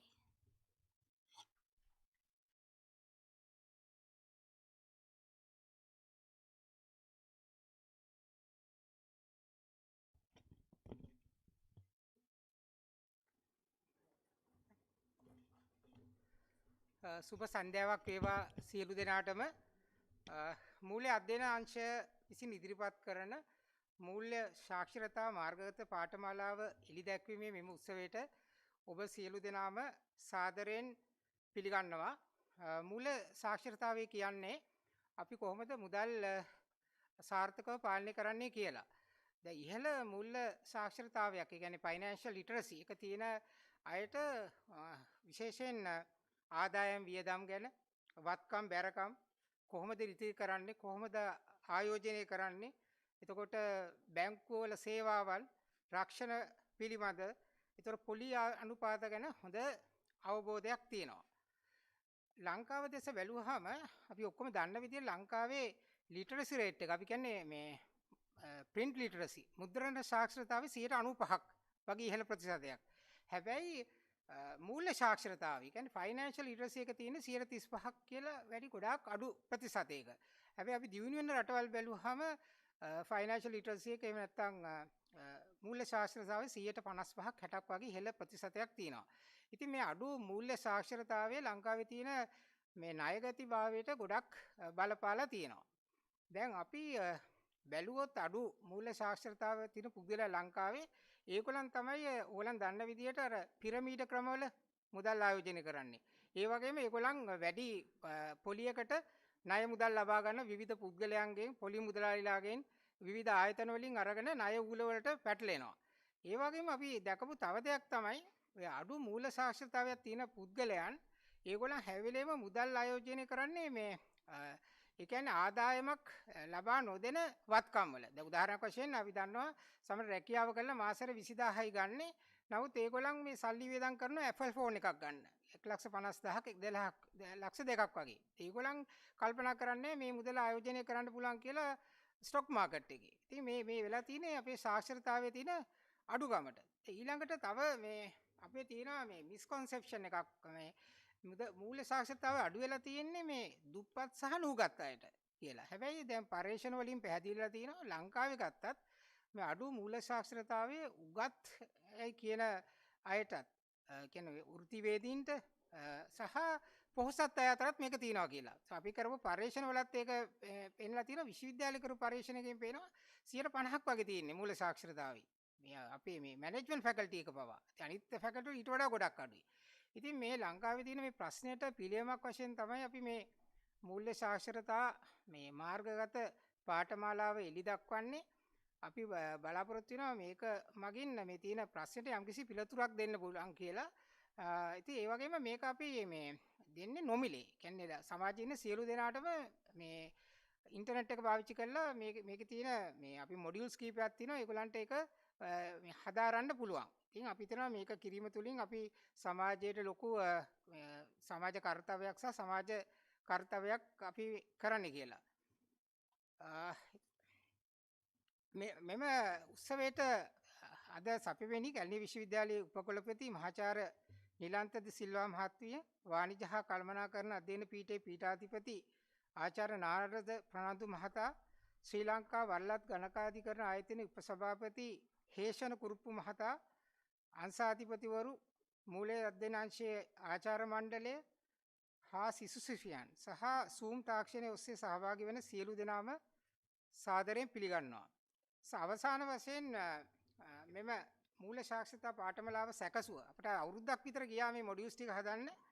අපේ මේ කතිකාචාර්යනි ධනුෂ්කා පියනන්ද මහත්මිය සහ එම කණ්ඩායමට මගේ ස්තුතිය පුද කරනවා. ඒ වගේම මේ උත්සවය සංවිධානය කරන්නේ මේ දවස් 3 ඇතුළත අපේ තියෙනවා අපේ කැලෙන්ඩර් එකේ තියෙන හොඳම ඉවෙන්ට් එක ඉන්වෙස්ට්මන්ට් වීක්. ඒකේ කොටසක් වශයෙන් තමයි මේක සංවිධානය කරන්නේ. ඒ සංවිධානය කරන මූල්‍ය අධ්‍යයන අංශයේ ශිෂ්‍ය සංගමයටත් මගේ ස්තුතිය පළ කරන්න කැමැති. සියලු දෙනාටම ස්තුතියි.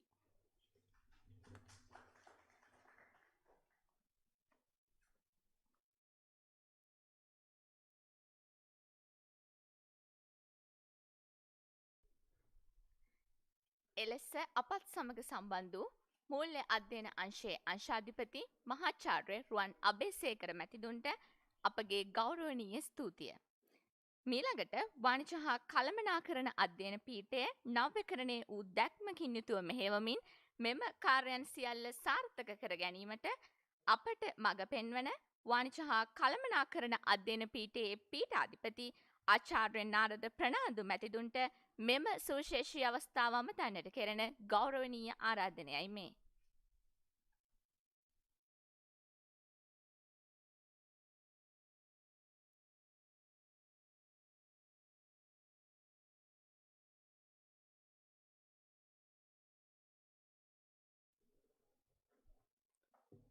සියලු දෙනාටම සුබ සන්ධ්‍යාවක්.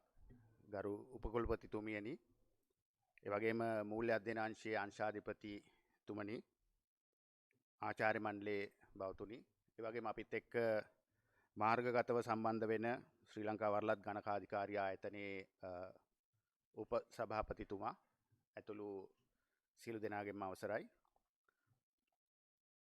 ඇත්තටම මේ අවස්ථාවේදී මට මතක් වෙනවා අපි ගොඩක් දෙනෙක් අහලා තියෙනවා ගඟේ ගැඹුර බලන්න කකුල් දෙකම දාන්න එපා කියලා.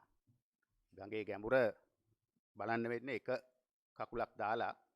මොකද කකුල් දෙකම දැම්මොත් අපි උඩ හිටින්නේ නැහැ, අපිට ගඟේ තමයි යන්න වෙන්නේ. ඉතින් ඒක නිසාම මේ කළමනාකරණ පීඨයේ විදිහට ඒ වගේම කැලණි විශ්වවිද්‍යාලයේ විදිහට අපි හිතුවා අපෙන් වෙන්න ඕනේ සමාජ මෙහෙවර හඳුනාගෙන ඒ වෙනුවෙන් දෙපාර්තමේන්තුවක් විදිහට පීඨයක් විදිහට අපිට මොකද්ද කරන්න පුළුවන් කියන එක. එතනදී අපි මූලිකවම අවශ්‍ය වෙච්ච දේ තමයි විශ්වවිද්‍යාලයට ඇතුල් වෙන්නේ උසස් පෙළ සමත් කරලා ඉතාමත්ම ඉහළ දැනුම් සම්භාරයක් උකහා ගන්න පුළුවන් වෙච්ච ශිෂ්‍ය පිරිසක්. ඒ එක්කම උසස් පෙළ සමත් වෙලා හැබැයි විශ්වවිද්‍යාලයට එන්න බැරි වෙන පිරිසක් ඉන්නවා. ඒ වගේම සමහරක් වෙලාවට පාසල් අධ්‍යාපනය සම්පූර්ණ කරගන්න බැරි වෙන ප්‍රජාවක් අපිත් එක්ක ඉන්නවා. ඒතර මේ සියල්ලම වෙනුවෙන් බැඳිච්ච සමාජමය වගකීමක් ජාතික විශ්වවිද්‍යාලයක් විදිහට අපිට තියෙනවා. අනේ ඒ අවශ්‍යතාවය සම්පූර්ණ කරගන්න ගත් එක වෑයමක් විදිහට තමයි මම මේ අලුත් පාඨමාලාව දකින්නේ. මෙතනදී පහුගිය කාලේ 2020 මාර්තු වල ඉඳලා ලංකාව ලොක්ඩවුන් එකක් විදිහට ලංකාවේ සියලුම ආයතනවල වැඩ කටයුතු අවහිර කරනු ලබනවා පැවතිච්ච රෝගී තත්ත්වයක් එක්ක. ඉතින් එතනදී අපි දැක්කා විදේශීය විශ්වවිද්‍යාලවල විවිධ කෙටි පාඨමාලා ෂෝට් කෝසස් ඉදිරිපත් කරලා තියෙනවා. නොමිලේ දීපු ඒවා තිබ්බා, මුදල් ගෙවලා මේ කරන්න තිබ්බ ඒවා තිබුණා. මේ වගේ විශාල ප්‍රමාණයක් අපි දැක්කා. එතකොට අපි කතා කරලා මට මතකයි අපි අංශ ප්‍රධාන රැස්වීමකදී මම කිව්වා අපේ පීඨයෙන් පුළුවන්ද මේ වගේ නිදහසේ ඕනෑම කෙනෙක්ට හදාරන්න පුළුවන් පාඨමාලා ඉදිරිපත් කරන්න කියන එක. එතනදී මූල්‍ය අධ්‍යයනාංශය තමයි ඇත්තටම ඉස්සෙල්ලාම ඉදිරියට ආවේ. අපි මේ රටේ තියෙන අවශ්‍යතාවයක් වන මූල්‍ය සාක්ෂරතාවය ඉහළ නංවන්න නොමිලේ ඇතුල්වීමට කිසිම සුදුසුකමක් අවශ්‍ය නොවන පාඨමාලාවක් අඳුන්වලා දෙමු කියන එක. අපි ලංකාවේ ගත්තොත් එහෙම ලංකාවේ ලිවීමේ කියවීමේ හැකියාව ලිටරසි රේට් එක සාක්ෂරතාවය 2019 සංඛ්‍යා ලේඛන වලට අනුව 92යි. 92.3යි හරියටම. එතකොට ෆයිනෑන්ෂල් ලිටරසි එක ගත්තොත් එහෙම මූල්‍ය සාක්ෂරතාවය කියන එක අපි ගත්තොත් එහෙම ඊට වැඩිය අඩු වගයක් තියෙනවා. අර අංශ ප්‍රධානතුමා කිව්වා වගේ ලෝකයේ ගත්තොත් එහෙම සංවර්ධිත රටවල් වල මේක 65% මට්ටමේ තියෙනවා මූල්‍ය සාක්ෂරතාවය. රීජන් එකක් විදිහට ගත්තොත් කලාපයක් විදිහට ගත්තොත් සවුත් ඒෂියන් රීජන් එක දකුණු ආසියානු කලාපේ තමයි අඩුම අගයක් වාර්තා කරන්නේ 35%යි. ලංකාව හැබැයි ඒ අතරේ හොඳ තැනක ඉන්නවා. ලංකාවේ මේ ප්‍රශ්න වෙලා තියෙන්නේ මේ මූල්‍ය සාක්ෂරතාවය සහ සාක්ෂරතාවය. Financial literacy and literacy. මේ දෙක අතර තියෙන ගැප් එක දුරස්ථභාවය ගොඩක් වැඩි. අපේ මේ කලාපය ගත්තොත් භූතානයේ තමයි මේ ගැප් එක ගොඩක්ම අඩු තියෙන්නේ. භූතානයේ ලිවීමේ කියවීමේ හැකියාව 65% වෙනකොට සාක්ෂරතාවය අපි 35% කියලා ගත්තොත් ඒ තියෙන ඊට වැඩිය විශාල පරතරයක් තියෙනවා ලංකාවේ තියෙන සංඛ්‍යා ලේඛන. අපි 92.3ක් කියලා කියපුවම අපේ ලිවීමේ කියවීමේ හැකියාව මූල්‍ය සාක්ෂරතාවයේ 35% කියලා කියනකොට මේ කලාපේ වැඩිම දුරස්ථභාවය පෙන්වන්නේ ලංකාවේ. ඉතින් මෙන්න මේ කරුණුත් එක්ක අපිට ඕන වුණා අපි කොහොමද මේ ප්‍රශ්නයට පිළිතුරක් හොයන්නේ. ඒතර මූල්‍ය අධ්‍යයනාංශය ඉදිරිපත් වුණා. මම එතනදී තාමත්ම මේ ගෞරවයෙන් මතක් කරනවා ධනුෂ්කා පියනන්ද මේ වගකීම බාර අරගෙන මේ වැඩ කටයුත්ත කරන්න මූලික වුණා. ඒ වගේම අධ්‍යයනාංශයේ සියලුම අය මේකේ තාක්ෂණික පැත්ත ගත්තාම තාක්ෂණික පැත්තෙන් මම හිතන්නේ අපිට මූලිකත්වය අරගෙන ක්‍රියා කරේ දිනුක කන්නංගර අපි බොහොම ආඩම්බරයෙන් මතක් කරනවා. ඒකම මම හිතන්නේ හඬ කැවීම වලින් අපිට බුද්ධික සම්බන්ධ වුණා. මේ වගේ මේ විශාල පිරිසකක එකතුවක් තමයි මේක තුල තියෙන්නේ. ඉතින් අපි බලාපොරොත්තු වෙනවා ලංකාවේ ජනතාව අතරට මේක යයි. ඒ වගේම ඕනම කෙනෙක්ට කිසිම සුදුසුකමක් නැතුව අධ්‍යාපනික සුදුසුකමක් නැතුව මේ පාඨමාලාව හදාරන්න පුළුවන්.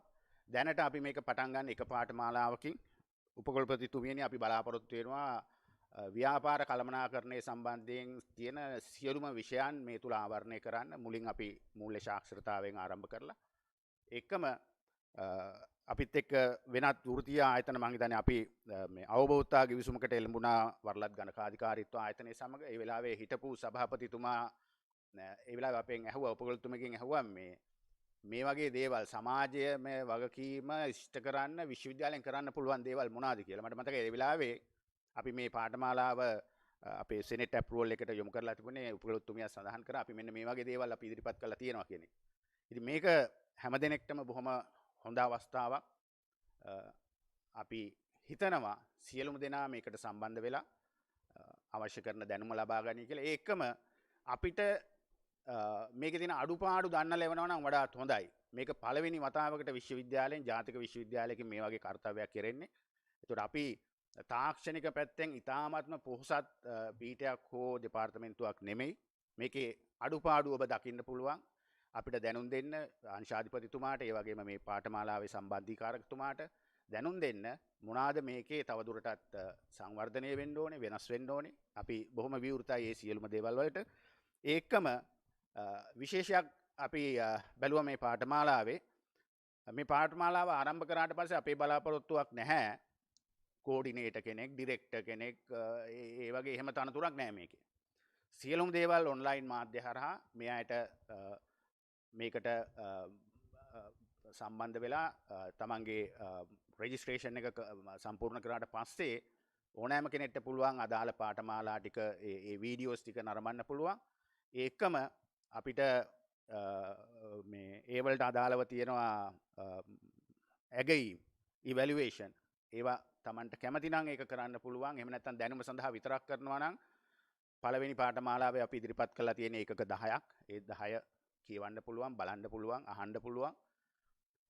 කිසියම් කෙනෙක්ට සහතික පත්‍රයක් ලබා ගැනීමේ අවශ්‍යතාවයක් තියෙනවා නම් එතනදී විශ්වවිද්‍යාලයට බැඳීමක් තියෙනවා. ඒකම ඒ සඳහා දරන්න වෙන කිසියම් පිරිවැයක් තියෙනවා. සහතික පත්‍රයක් අවශ්‍යයට පමණක් ඒ අයට ඒ අවශ්‍ය සහතික පත්‍රය සඳහා අවශ්‍ය වෙන කිසියම් ගෙවීමක් තියෙනවා නම් ඒ ගෙවීම කරලා සහතික පත්‍රය ලබා ගන්න පුළුවන්. හැබැයි සියලුම දෙනාට නොමිලේ මේ පාඨමාලාව අධ්‍යයනය කිරීමේ අවස්ථාව දෙපාර්තමේන්තුව මගින් සලසලා තියෙනවා. ඉතින් මම ඉතාමත්ම සන්තෝෂ වෙනවා මේ අවස්ථාවේදී උපගොල්තුමිය මේ අවස්ථාවත් එක්ක එකතු වීම. මම දන්නවා උදේ ඉඳලා මම දැන් එතුමිය පශ්චාත් උපාධි අධ්‍යයන පීඨයේ අද කන්ෆරන්ස් එක ඒගොල්ලන්ගේ මේ අවස්ථාවන් වලට සම්බන්ධ වුණා. ඒකම මෙතෙන්ට පැමිණෙන ඉස්සෙල්ලත් එතුමියට මම හිතන්නේ ශිෂ්‍යෝ විශාල පිරිසක් එක්ක කතා බහ කරන්න වෙන්න ඇති. ඒ වගේ සියලු දේවල් අතරේ මේ වගේ ජාතික කර්තව්‍යයකට ඔබතුමියගේ සහභාගීත්වය අපි ඉතාමත්ම අගය කරනවා. ඒකම මූල්‍ය අධ්‍යයනාංශයට මහාචාර්ය රුවන් අබේසේකර මහත්මයාට ස්තුතිවන්ත වෙනවා දෙපාර්තමේන්තුව මේ වගේ තැනකට මෙහෙවීම සම්බන්ධයෙන්. ඒ වගේම නැවතත් ධනුෂ්කා පියනන්ද මහත්මිය මේක සම්බන්ධීකරණය කිරීම සහ බුද්ධික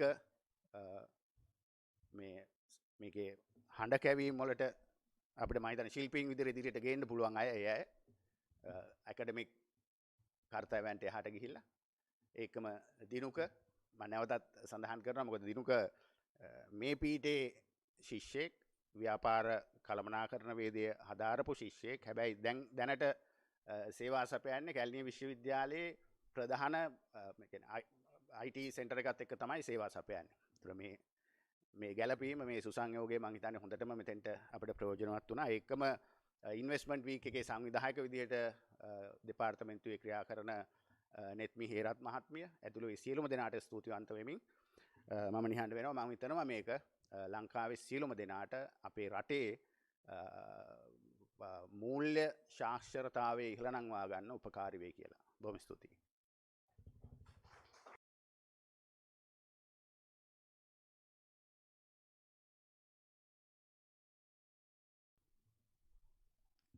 මූල්‍ය අධ්‍යයන අංශය වෙනුවෙන් පීඨාධිපති ආචාර්ය නාරද ප්‍රනාන්දු මහතාට මාගේ ගෞරවනීය ස්තුතිය. එසේනම් මීළඟට අප මූල්‍ය අධ්‍යයන අංශයේ ගෞරවනීය ආරාධනය පිළිගෙන මෙම සුවිශේෂී අවස්ථාවට තව තවත් ආලෝකයක් එක් කරමින් අපත් සමග සම්බන්ධ වන කැලණි විශ්වවිද්‍යාලයේ උපකුලපතිනිය ජ්‍යෙෂ්ඨ මහාචාර්ය නිලන්තිද සිල්වා මැතිනියට මෙම සුවිශේෂී අවස්ථාව අමතන්නට කෙරෙන ගෞරවනීය ආරාධනයයි මේ.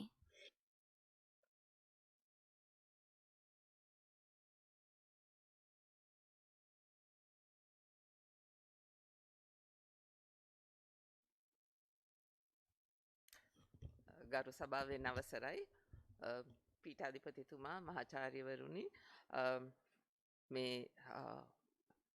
අවස්ථාව එක්ක සම්බන්ධ වෙන හැමෝටම සුබ සන්ධ්‍යාවක්. ධනවත් හෙටක් සඳහා හරවත් මගක් යන තේමාව පෙරදැරි කර ගනිමින් කැලණිය විශ්වවිද්‍යාලයේ වාණිජ්‍ය හා කළමනාකරණ අධ්‍යයන පීඨයේ මූල්‍ය අධ්‍යයන අංශය විසින් ඉදිරිපත් කරනු ලබන මේ මූල්‍ය සාක්ෂරතාවය පිළිබඳ සහතික පාඨමාලාව එළිදැක්වීම හා සම්බන්ධ වීමට මට ලැබි වාග්යකි. අද දවසේ නූතන සමාජයට ඔබින ලෙස මාර්ගගත ක්‍රමය ඔස්සේ මෙම පාඨමාලාව සුවහසක් ලාංකීය ජනතාව වෙත නොමිලේ ඉදිරිපත් කිරීම පැසසුමට ලක් කළ යුතු කරුණකි.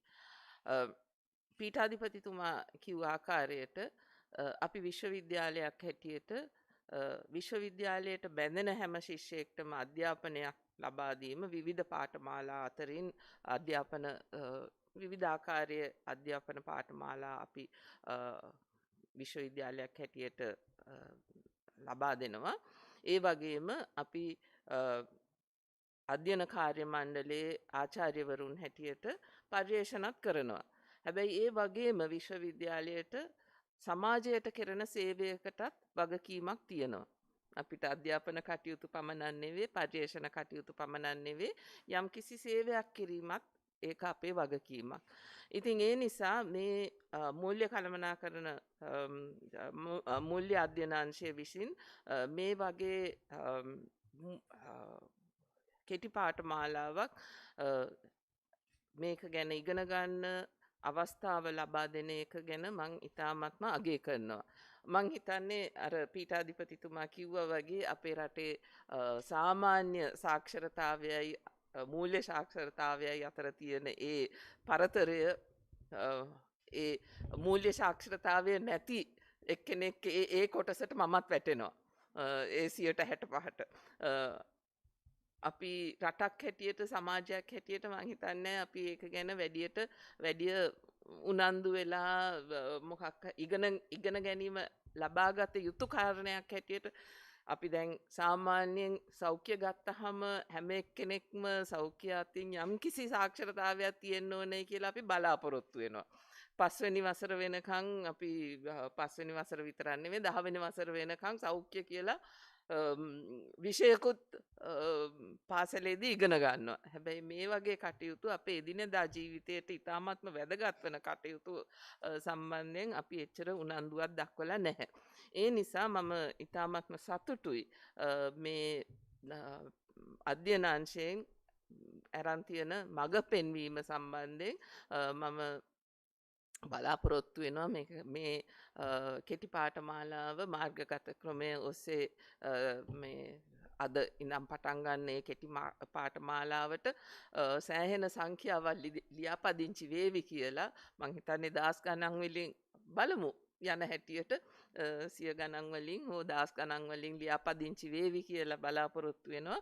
ඒ වගේම ඒක සාර්ථකව දිගින් දිගටම කරාගෙන මේ අවුරුද්දේ පමණක් නෙවෙයි ඉදිරියටත් ඒ විදිහටම කරාගෙන යයි කියලා මේ අධ්‍යයනාංශයෙන් පමණක් නෙවෙයි අනිත් අධ්‍යයනාංශවලිනුත් මේ විදිහේ පාඨමාලා කෙටි පාඨමාලා මාර්ගගත ක්‍රමය ඔස්සේ අපි පහුගිය අවුරුදු දෙකේ මම හිතන්නේ විශ්වවිද්‍යාලයක් හැටියට ආචාර්ය මණ්ඩලය හැටියට විශාල වශයෙන් ඉගෙනමු ලැබුණා මාර්ගගත ක්‍රමය ඔස්සේ අධ්‍යයන කටයුතු ගෙනියෑම සඳහා ඒ පිළිබඳව අපේ තියෙන ඉන්ෆ්‍රස්ට්‍රක්චර් එක අපිට නෙට්වර්ක් කම්පියුටර් සර්වර්ස් ඒ ඔක්කොම සම්බන්ධයෙන් අපි ගොඩක් ආයෝජනය කරලා දියුණු කරලා තියෙන විශ්වවිද්‍යාලයක් හැටියට ඉතින් ඉදිරියට අපි ශිෂ්‍යයෝ හැමෝම විශ්වවිද්‍යාලයට පැමිණිලා අධ්‍යයන කටයුතු පන්ති කාමරවල කරාගෙන ගියත් මේ මාර්ගගත ක්‍රමය ඔස්සේ ලබා දෙන කටයුතු ඉගෙනීම අත්දැකීම දිගටම අපි ලබාගත් ඒ එක්ස්පීරියන්ස් එක අපි දිගටම කරාගෙන යන්න පුළුවන් වේවි කියලා මම බලාපොරොත්තු වෙනවා. ඉතින් මම මේ අද පටන් ගන්න පාඨමාලාවට සම්බන්ධ වෙච්ච හැමෝටම ස්තුතිවන්ත වෙනවා කළා දිගින් දිගටම සාර්ථකව කරාගෙන යන්න පුළුවන් වේවයි කියලා ප්‍රාර්ථනා කරනවා. Thank you.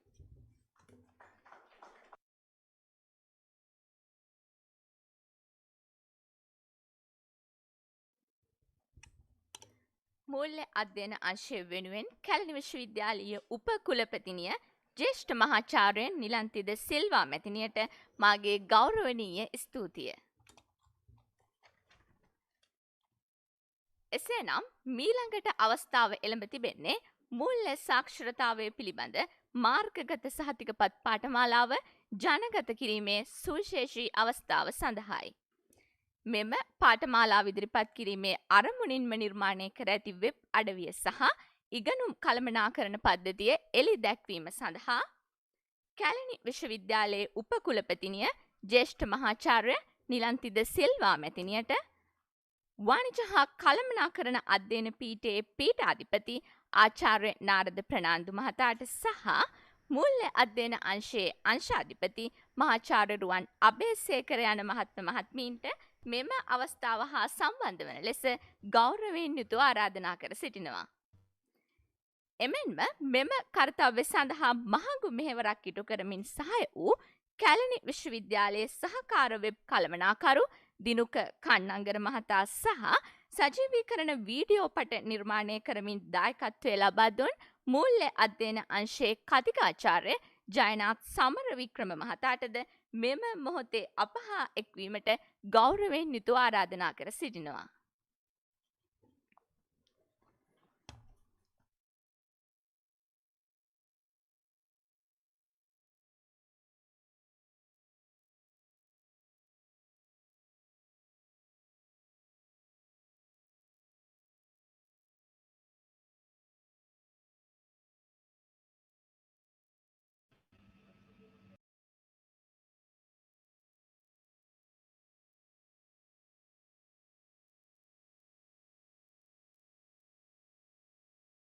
ධනවත් හෙටක් උදෙසා හරවත් මගක් යන තේමාව පෙරදැරිව සමස්ත ශ්‍රී ලාංකිකයන් උදෙසා කැලණි විශ්වවිද්‍යාලීය මූල්‍ය අධ්‍යයනාංශය විසින් ඉදිරිපත් කරනු ලබන මූල්‍ය සාක්ෂරතාවය පිළිබඳ සහතිකපත් පාඨමාලාවයි.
එසේනම් මෙතැන් පටන් සමස්ත ශ්‍රී ලාංකිකයන් උදෙසා කැලණි විශ්වවිද්‍යාලීය මූල්‍ය අධ්‍යයන අංශය විසින් ඉදිරිපත් කරනු ලබන මූල්‍ය සාක්ෂරතාවය පිළිබඳ මාර්ගගත පාඨමාලාව මූල්‍ය සාක්ෂරතාවය තුළින් සෞභාග්‍යමත් දේශයක් බිහි කිරීමට උපකාර වනු ඇතැයි මූල්‍ය අධ්‍යයන අංශයේ අපගේ බලාපොරොත්තුවයි. එසේනම් මේ සුවිශේෂී අවස්ථාව හා අපත් සමග සම්බන්ධ වූ සියලුම මහත්ම මහත්මීන්ට මූල්‍ය අධ්‍යයන අංශය වෙනුවෙන් මාගේ ගෞරවනීය ස්තුතිය.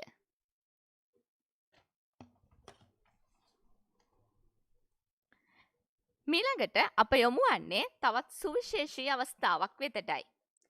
මෙම මූල්‍ය සාක්ෂරතාවය පිළිබඳ මාර්ගගත සහතිකපත් පාඨමාලාව මේ සාර්ථක අන්දමින් ඔබට සමීප කිරීමට අප මූල්‍ය අධ්‍යයන අංශයේ බොහෝ කාලයක සිට ඉතාමත් පරිශ්‍රමයක් දරමින් කටයුතු කරනු ලැබුවා.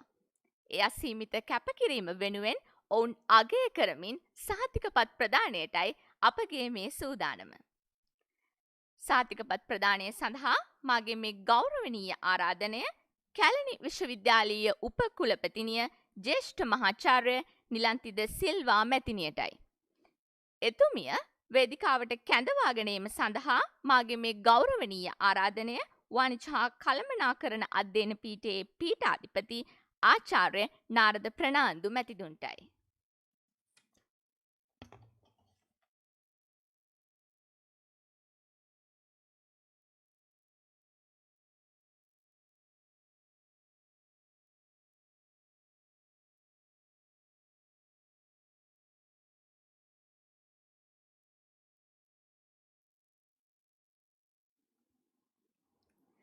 ප්‍රථමයෙන්ම පාඨමාලා සම්බන්ධීකාරක ධනුෂ්කා පියනන්ද මහත්මිය කතිකාචාර්ය මූල්‍ය අධ්‍යයන අංශය.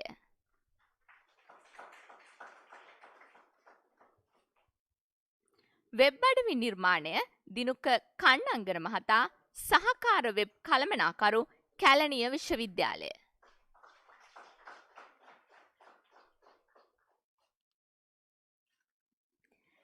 සජීවීකරණ වීඩියෝ සැකසීම ජයනාත් වික්‍රමසිංහ මහතා කතිකාචාර්ය මූල්‍ය අධ්‍යයන අංශය.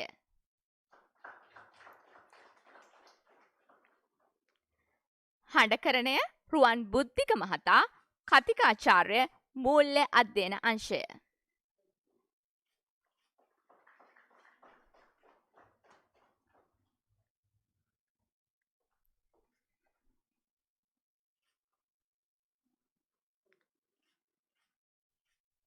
පිටපත් සැකසීම දේවින්දි ප්‍රේමරත්න මහත්මිය කතිකාචාර්ය මූල්‍ය අධ්‍යයන අංශය.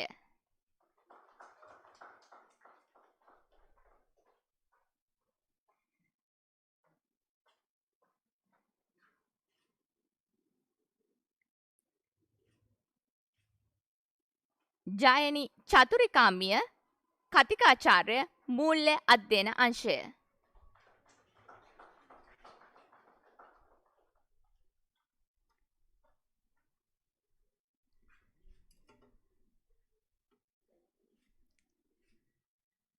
උත්තරා දිසානායකමිය සහකාර කතිකාචාර්ය මූල්‍ය අධ්‍යයන අංශය.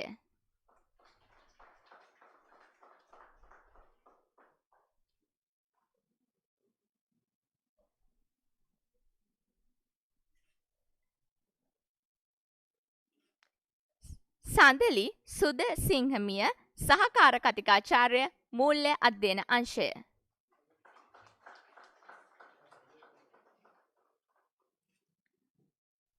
පමල්කා කෙත්මිමිය සහකාර කතිකාචාර්ය මූල්‍ය අධ්‍යයන අංශය.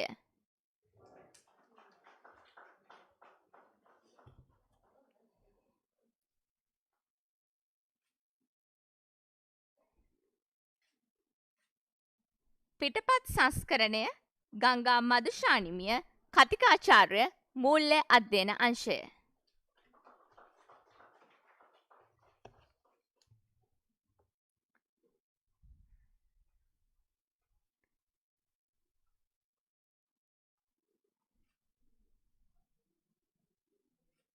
දමින්ද වීරසිංහ මහතා කතිකාචාර්ය මූල්‍ය අධ්‍යයන අංශය.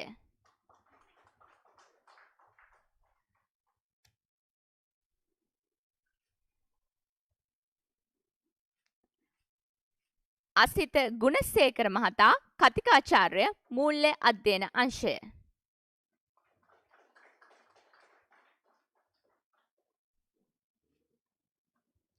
නෙත්මි හේරත් මහත්මිය කතිකාචාර්ය මූල්‍ය අධ්‍යයන අංශය.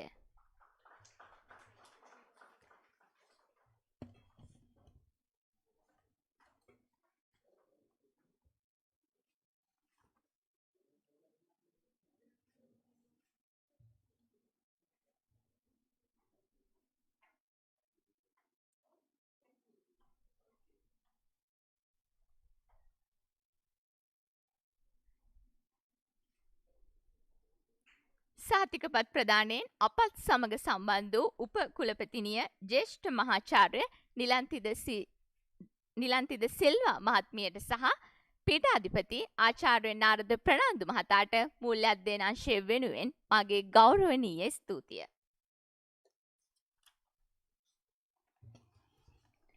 මීළඟට මෙම සුවිශේෂී කර්තව්‍ය සඳහා නිල අධ්‍යාපනික සහකරු ලෙස අනුග්‍රාහකත්වය ලබා දෙමින් අපත් සමග අත්වැල් බැඳගත් ශ්‍රී ලංකා වරලත් ගණකාධිකාරී ආයතනය පිළිබඳ ඔබ දැනුවත් කරනු ලබන වීඩියෝ පටය සඳහායි මේ අවස්ථාව. What kind of tomorrow do you want to shape? Connected world, working together to prosper and thrive.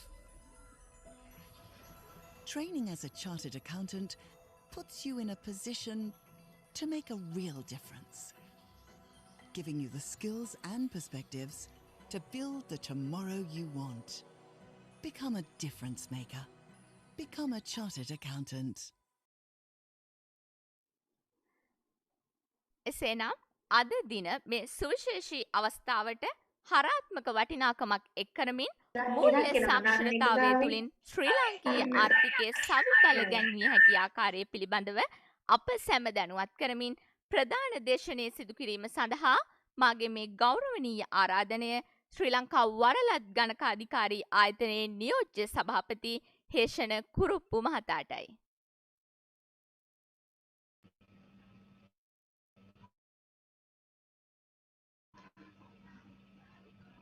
Can you hear me? මම ඇහෙනව නේද? මුලින්ම මම හිතනවා මම ඇහෙනවා කියලා. podium එක කියලා ඇහෙන්න. කැලණිය විශ්වවිද්‍යාලයේ උපකුලපති ජ්‍යෙෂ්ඨ මහාචාර්ය නිලන්ත සිල්වා. නිලන්ත සිල්වා अंशाधिपति वाणिज्य कलमनाकरण पीठाधिपति आचार्य नारद प्रनांदु महता सह कलमनाकरण अंशाधिपति वाणिज्य मूल्य अंशाधिपति महाचार्य रुवन बेसेकर महता तुलु आचार्य मंडलेन सह अनेकुत සියලුම අමුත්තන්ගෙන් අවසරයි. ඇත්තටම ශ්‍රී ලංකා වරලත් ගණකාධිකාරිය ආයතනය වෙනුවෙන් මේ අවස්ථාවට සහභාගී වීමට ආරාධනය කිරීම පිළිබඳව තාමත් ස්තුතිවන්ත වෙනවා. ඒකම තම සතුටට කරුණක් අපි දැකලා තියෙනවා corporate social responsibility එහෙම නැත්නම් සමාජීය වගකීම් කියන දේ හුඟක් වෙලාවට අපි දකින්නේ corporate ආයතන මගින්. නමුත් රාජ්‍ය විශ්වවිද්‍යාලයක් මේ සඳහා ඉදිරිපත් වීම ඒ වෙනුවෙන් කැපවීම මට දැනගන්න ලැබුණා මේ දේශනාවට සම්බන්ධ වීමේදී අවුරුද්දක විතර කාලයක් ඒ සඳහා මහන්සි වුණා කියලා. ඇත්තටම ඊටාම අගය කළ යුතු කරුණක්. ඒකම අපි දැකලා තියෙනවා සහ මම අහලා තියෙනවා විශේෂයෙන් වාණිජ්‍ය කළමනාකරණ පීඨය කියන්නේ දියුණු වෙන අපි ජයවර්ධනපුරට සාපේක්ෂව ගත්තොත් යම් තරුණයි හැබැයි ප්‍රෝග්‍රෙසිව් විදිහට යන අලුත් දේවල් කරන්න හදන කණ්ඩායමක් ඉන්න තැනක් විදිහට තමයි මම දැකලා තියෙන්නේ. ඉතින් ඒ වෙනුවෙන් ඒ දැක්ම වෙනුවෙන් අංශාධිපතිතුමාටත් පීඨාධිපතිතුමාටත් විශේෂයෙන්ම මහාචාර්ය නිලන්ත සිල්වා උපකුලපතිතුමියටත් ස්තුතිවන්ත වෙනවා. ඇත්තටම රුවන් මහාචාර්යතුමා සඳහන් කරා යම් යම් කරුණු මේ ෆයිනෑන්ෂල් ලිටරසි සම්බන්ධයෙන් මම ගොඩක් දේවල් ඒ සම්බන්ධයෙන් කතා කරන්න යන්නේ නැති වුණත් පොඩි මතක් කිරීමක් විදිහට කරුණු කීපයක් මම සඳහන් කරන්න ඕන. ඇත්තටම අපි මූල්‍ය සාක්ෂරතාවයේදී හුඟක් වෙලාවට කතා කරන්නේ කොහොමද අපේ මූල්‍ය හසුරුවන්නේ ඵලදායී විදිහට කියන එක. හැබැයි එතනදී තව දෙයක් වැදගත් වෙනවා. ඒ තමයි ඒ හැසිරීම තුළින් බලාපොරොත්තු වෙන්නේ අනාගතයේ මූල්‍ය කටයුතු සාර්ථක කර ගැනීම. ඒ කියන්නේ අපි දැන් කරන දේවල් වලින් අපි කොහොමද අනාගතයේ සකස් කරගන්නේ කියන සුරක්ෂිතතාවය සම්බන්ධයෙන් තමයි අපි එතනදී බලන්නේ. අනිත් එක්ක හුඟක් වෙලාවට අපි මූල්‍ය සාක්ෂරතාවයේදී කතා කරන දේ තමයි දැනුම කියන එක. මහාචාර්යතුමියත් කිව්වා එතුමියත් ගොඩක් වෙලාවට මේ දේ දන්නේ නැහැ කියලා. මම හිතන්නේ මම දකින විදිහට දැනුමේ ප්‍රශ්නයකට වැඩිය අපේ මූල්‍ය සාක්ෂරතාවය සම්බන්ධයෙන් තියෙන්නේ මම හිතනවා මේ නිර්වචනය තුලත් ඒක අන්තර්ගතයි කියලා. කුසලතා සහ ආකල්ප කියන. ඒ කියන්නේ අපි යම් දෙයක් දැනුම තුලින් පාවිච්චි කරන්නේ කොහොමද? ඒ සම්බන්ධයෙන් අපිට තියෙන ආකල්ප ඇටිටියුඩ් එක මොකක්ද කියන එක මත හුඟක් දේවල් තීරණය වෙනවා. ඉතින් මම හිතන්නේ අපි මේ මාර්ගගත අධ්‍යාපන ක්‍රමයේ යටතේ මේ වැඩසටහන දියත් කරද්දී මම ඉල්ලා සිටිනවා පුළුවන් නම් ඒ තුල අන්තර්ගත කරන්න කියලා දැනුමට අමතරව පුද්ගලයෙක් කොහොමද එය කුසලතාවයක් විදිහට සහ ඔවුන්ගේ ආකල්පය වෙනස් කරන්නේ කොහොමද කියන එක. මොකද අපි දකිනවා දැන් අපි හිතුවොත් ෆයිනෑන්ෂල් ලිටරසි හොඳම වෙන්න පුළුවන් අකවුන්ටන්ට්ලට සහ එහෙම බැලුවොත් බැංකින් සෙක්ටර් ඉන්න අයටනේ. ඒ වුණාට අපි දකිනවා බැංක් මැනේජර්ස්ලත් එකතු වෙනවා සමහර අවස්ථාවල වංචාවන් සඳහා. ඒකට හේතුව ඇත්තටම ඒ අය බලනකොට ඒ අය ඔක්කොට වැඩිය ණය වෙලා. ඉතින් එහෙමනම් ඒකේ මං හිතන්නේ දැනුම සම්බන්ධයෙන් ප්‍රශ්නයක් කියලා තියෙනවා. ඉතින් අපිට ඒක ගැනත් සලකා බලන්න කියන ඉල්ලීම තියෙනවා. මොකද අධ්‍යාපනයේ විතරක් වැදගත් වෙන්නේ අධ්‍යාපනයේ මූලික පරමාර්ථ තුනම අපි දන්නවා. දැනුම ආකල්ප සහ කුසලතා මං හිතන්නේ මූල්‍ය සාක්ෂරතාවයට ඒ තුනම අදාළ වෙනවා. එහෙම නැත්නම් හුඟක් වෙලාවට වෙන්න දේ තමයි අපි දකිනවා දුප්පත් අය උත්සාහ කරන ධනවත් විදිහට ඉන්න සමහර විට ධනවත් අය තමන්ගේ ධනය හසුරුවගෙන දුප්පත් විදිහට ඉන්නවා. ඉතින් අර දුප්පත් අය පොහොසත් කරන උත්සාහ කරන එක මම කියන්නේ වැරද්දක් නෙමෙයි. හැබැයි උත්සාහ කරන්නේ පෙන්වන එකක් නිසා. ඉතින් ඒ ගැන අපි සැලකිලිමත් වුණොත් මේ ප්‍රෝග්‍රෑම් එක මේ පාඨමාලාව තුලින් අපිට ඒ සඳහා යම්කිසි ඉඩකඩක් ලැබේ. ඇත්තටම අපි ශිෂ්ටාචාරයක් විදිහට ගත්තත් මේක අපිට අලුත් දෙයක් නෙමෙයි. මම හිතනවා මෙතන ඉන්න වැඩි පිරිසක් ඇති බුදුදහම යම් තාක් දුරට හෝ දන්න. එහෙම නැත්නම් පාසල් තුලදී අද හදාරලා දහම් පාසල් තුලදී අධ්‍යාපනය ලැබපු අය අන්‍යාගමිකිනුත් ඒ සම්බන්ධයෙන් යම් අවබෝධයක් ඇති. බුදුරජාණන් වහන්සේ ඇත්තටම මම හිතන්නේ මේ සම්බන්ධයෙන් දේශනා කරලා තියෙනවා සිංහලෝවාද සූත්‍රයේදී පුද්ගලයෙක් තමන්ගේ ධනය හැසිරිය යුත්තේ කොහොමද කියලා. උන්වහන්සේ දේශනා කරේ 25% පමණ පරිභෝජනයටත් 50% ආයෝජනයටත් තවත් 25% සමපේක්ෂණ අනාගතයේ සිදුවෙන අනපේක්ෂිත සිදුවීම් සඳහා 25% වෙන් කිරීමත් යන ලෙස තමයි සිංහලෝවාද සූත්‍රයේ දේශනා කරලා තියෙන්නේ. ඉතින් මම හිතන්නේ අපිට අඩුම තරමින් ඒ දේ හරි අපේ ජීවිතවලට යොදා ගන්න පුළුවන් නම් එතනින්ම අපේ ගෙදර ඉඳන්ම ඒ දේ පටන් ගන්න පුළුවන්. නමුත් සිදු වෙලා තියෙන දේ අපි දැන් දකින්නේ හුඟක් දෙනෙක් අර පරිභෝජනීය පැත්ත වැඩි කරලා ආයෝජනය අඩු කරලා තියෙනවා. හැබැයි ඒකට එක්ස්කියුස් එකක් විදිහට ඒකට සම්මාවට කරුණක් විදිහට ඉදිරිපත් කරන්නේ ජීවන වියදම cost of living වැඩි අපි කොහොමද මේක ඉස්සරහට ගෙනියන්නේ කියන එක. හැබැයි අපි සමහරට දැන් මම සමහර අවස්ථාවල පුද්ගලයන් සමග කතා කරනවා ඔය හම්බෙන අයත් එක්ක වාහන වල යද්දි ත්‍රී වීලර් වල ටැක්සි වල අයත් එක්ක එහෙම නැත්නම් කඩේකට ගියොත් ඒ කඩේ මුදලාලිත් එක්ක එහෙම නැත්නම් වැඩ කරන කෙනෙක් හම්බුනොත් ඒ අයත් එක්ක කතා කරනවා. සමහරට ඔබත් මේ අත්දැකීම ලැබලා ඇති. දල වශයෙන් ගත්තොත් සාමාන්‍යයෙන් දිනකට වේතනයකට වැඩ කරන අපි හිතමු ඔය ඉදිකිරීම් ආයතනයක වැඩ කරන අත්වැඩ දෙන කෙනෙක් බස් පෙදරේරුවන්ට අත්වැඩ දෙන කෙනෙක් සාමාන්‍යයෙන් දවසකට 1500 2000 අතර මුදලක් උපයනවා. ඒගොල්ලන්ට 1500ක් හම්බ වෙනවා මම හිතන්නේ අතට. ඊට අමතරව දිනක වියදම කියලා රුපියල් 500ක් හම්බ වෙනවා. හැබැයි අපි හොයලා බැලුවොත් ඒ හම්බෙන රුපියල් 500 හුඟක් අය කරන්නේ එයාගේ පරිභෝජනය කියන්නේ ඇත්තටම යම්කිසි මත්පැන් පානය හෝ මත්ද්‍රව්‍ය සඳහා තමයි පාවිච්චි වෙන්නේ. දැන් ඒ කෙනාගේ ඇත්තටම ඉපැයීම ගත්තොත් රුපියල් 2000ක් ඒකෙන් 25%ක් එයා පාවිච්චි කරනවා තනි පුද්ගලයෙක්ගේ පරිභෝජනය සඳහා. පවුලේ අයගෙන් නෙමෙයි. ඇත්තටම එහෙම බැලුවොත් එහෙම සමහර විට අපේ මේ සාක්ෂරතාවයේ අඩුකමටත් වැඩිය අපේ ප්‍රශ්නේ තියෙන්නේ cost of living එකට වැඩිය හුඟක් වෙලාවට බැලුවොත් way of living. ඒ කියන්නේ උද්දමනය හරි ජීවන වියදමට වැඩිය ප්‍රශ්නය තියෙන්නේ අපි කොහොමද අපේ ජීවන රටාව පුරුදු කරන් තියෙන ප්‍රශ්නේ මත. මම හිතන්නේ මූල්‍යාංශය නිසා මම සැලකිලිමත් වෙනවා ෆිගර්ස් ගැන කතා කරද්දී ඒ වුණත් මෙතන ඉන්නවනම් බලන්න පුළුවන්. අපි හිතුවොත් එහෙම රුපියල් 500 ගන්න කෙනා ඒක සේව් කරන්න පුළුවන් කියලා.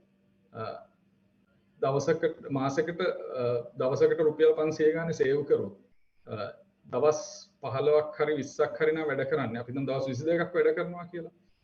ඒ පුද්ගලයාට මාසෙක රුපියල් 11000ක් ඉතුරු කරන්න පුළුවන්. ඒ 11000 මාසෙ ගානේ අපි හිතමු අවුරුදු 25ක තරුණයෙක්.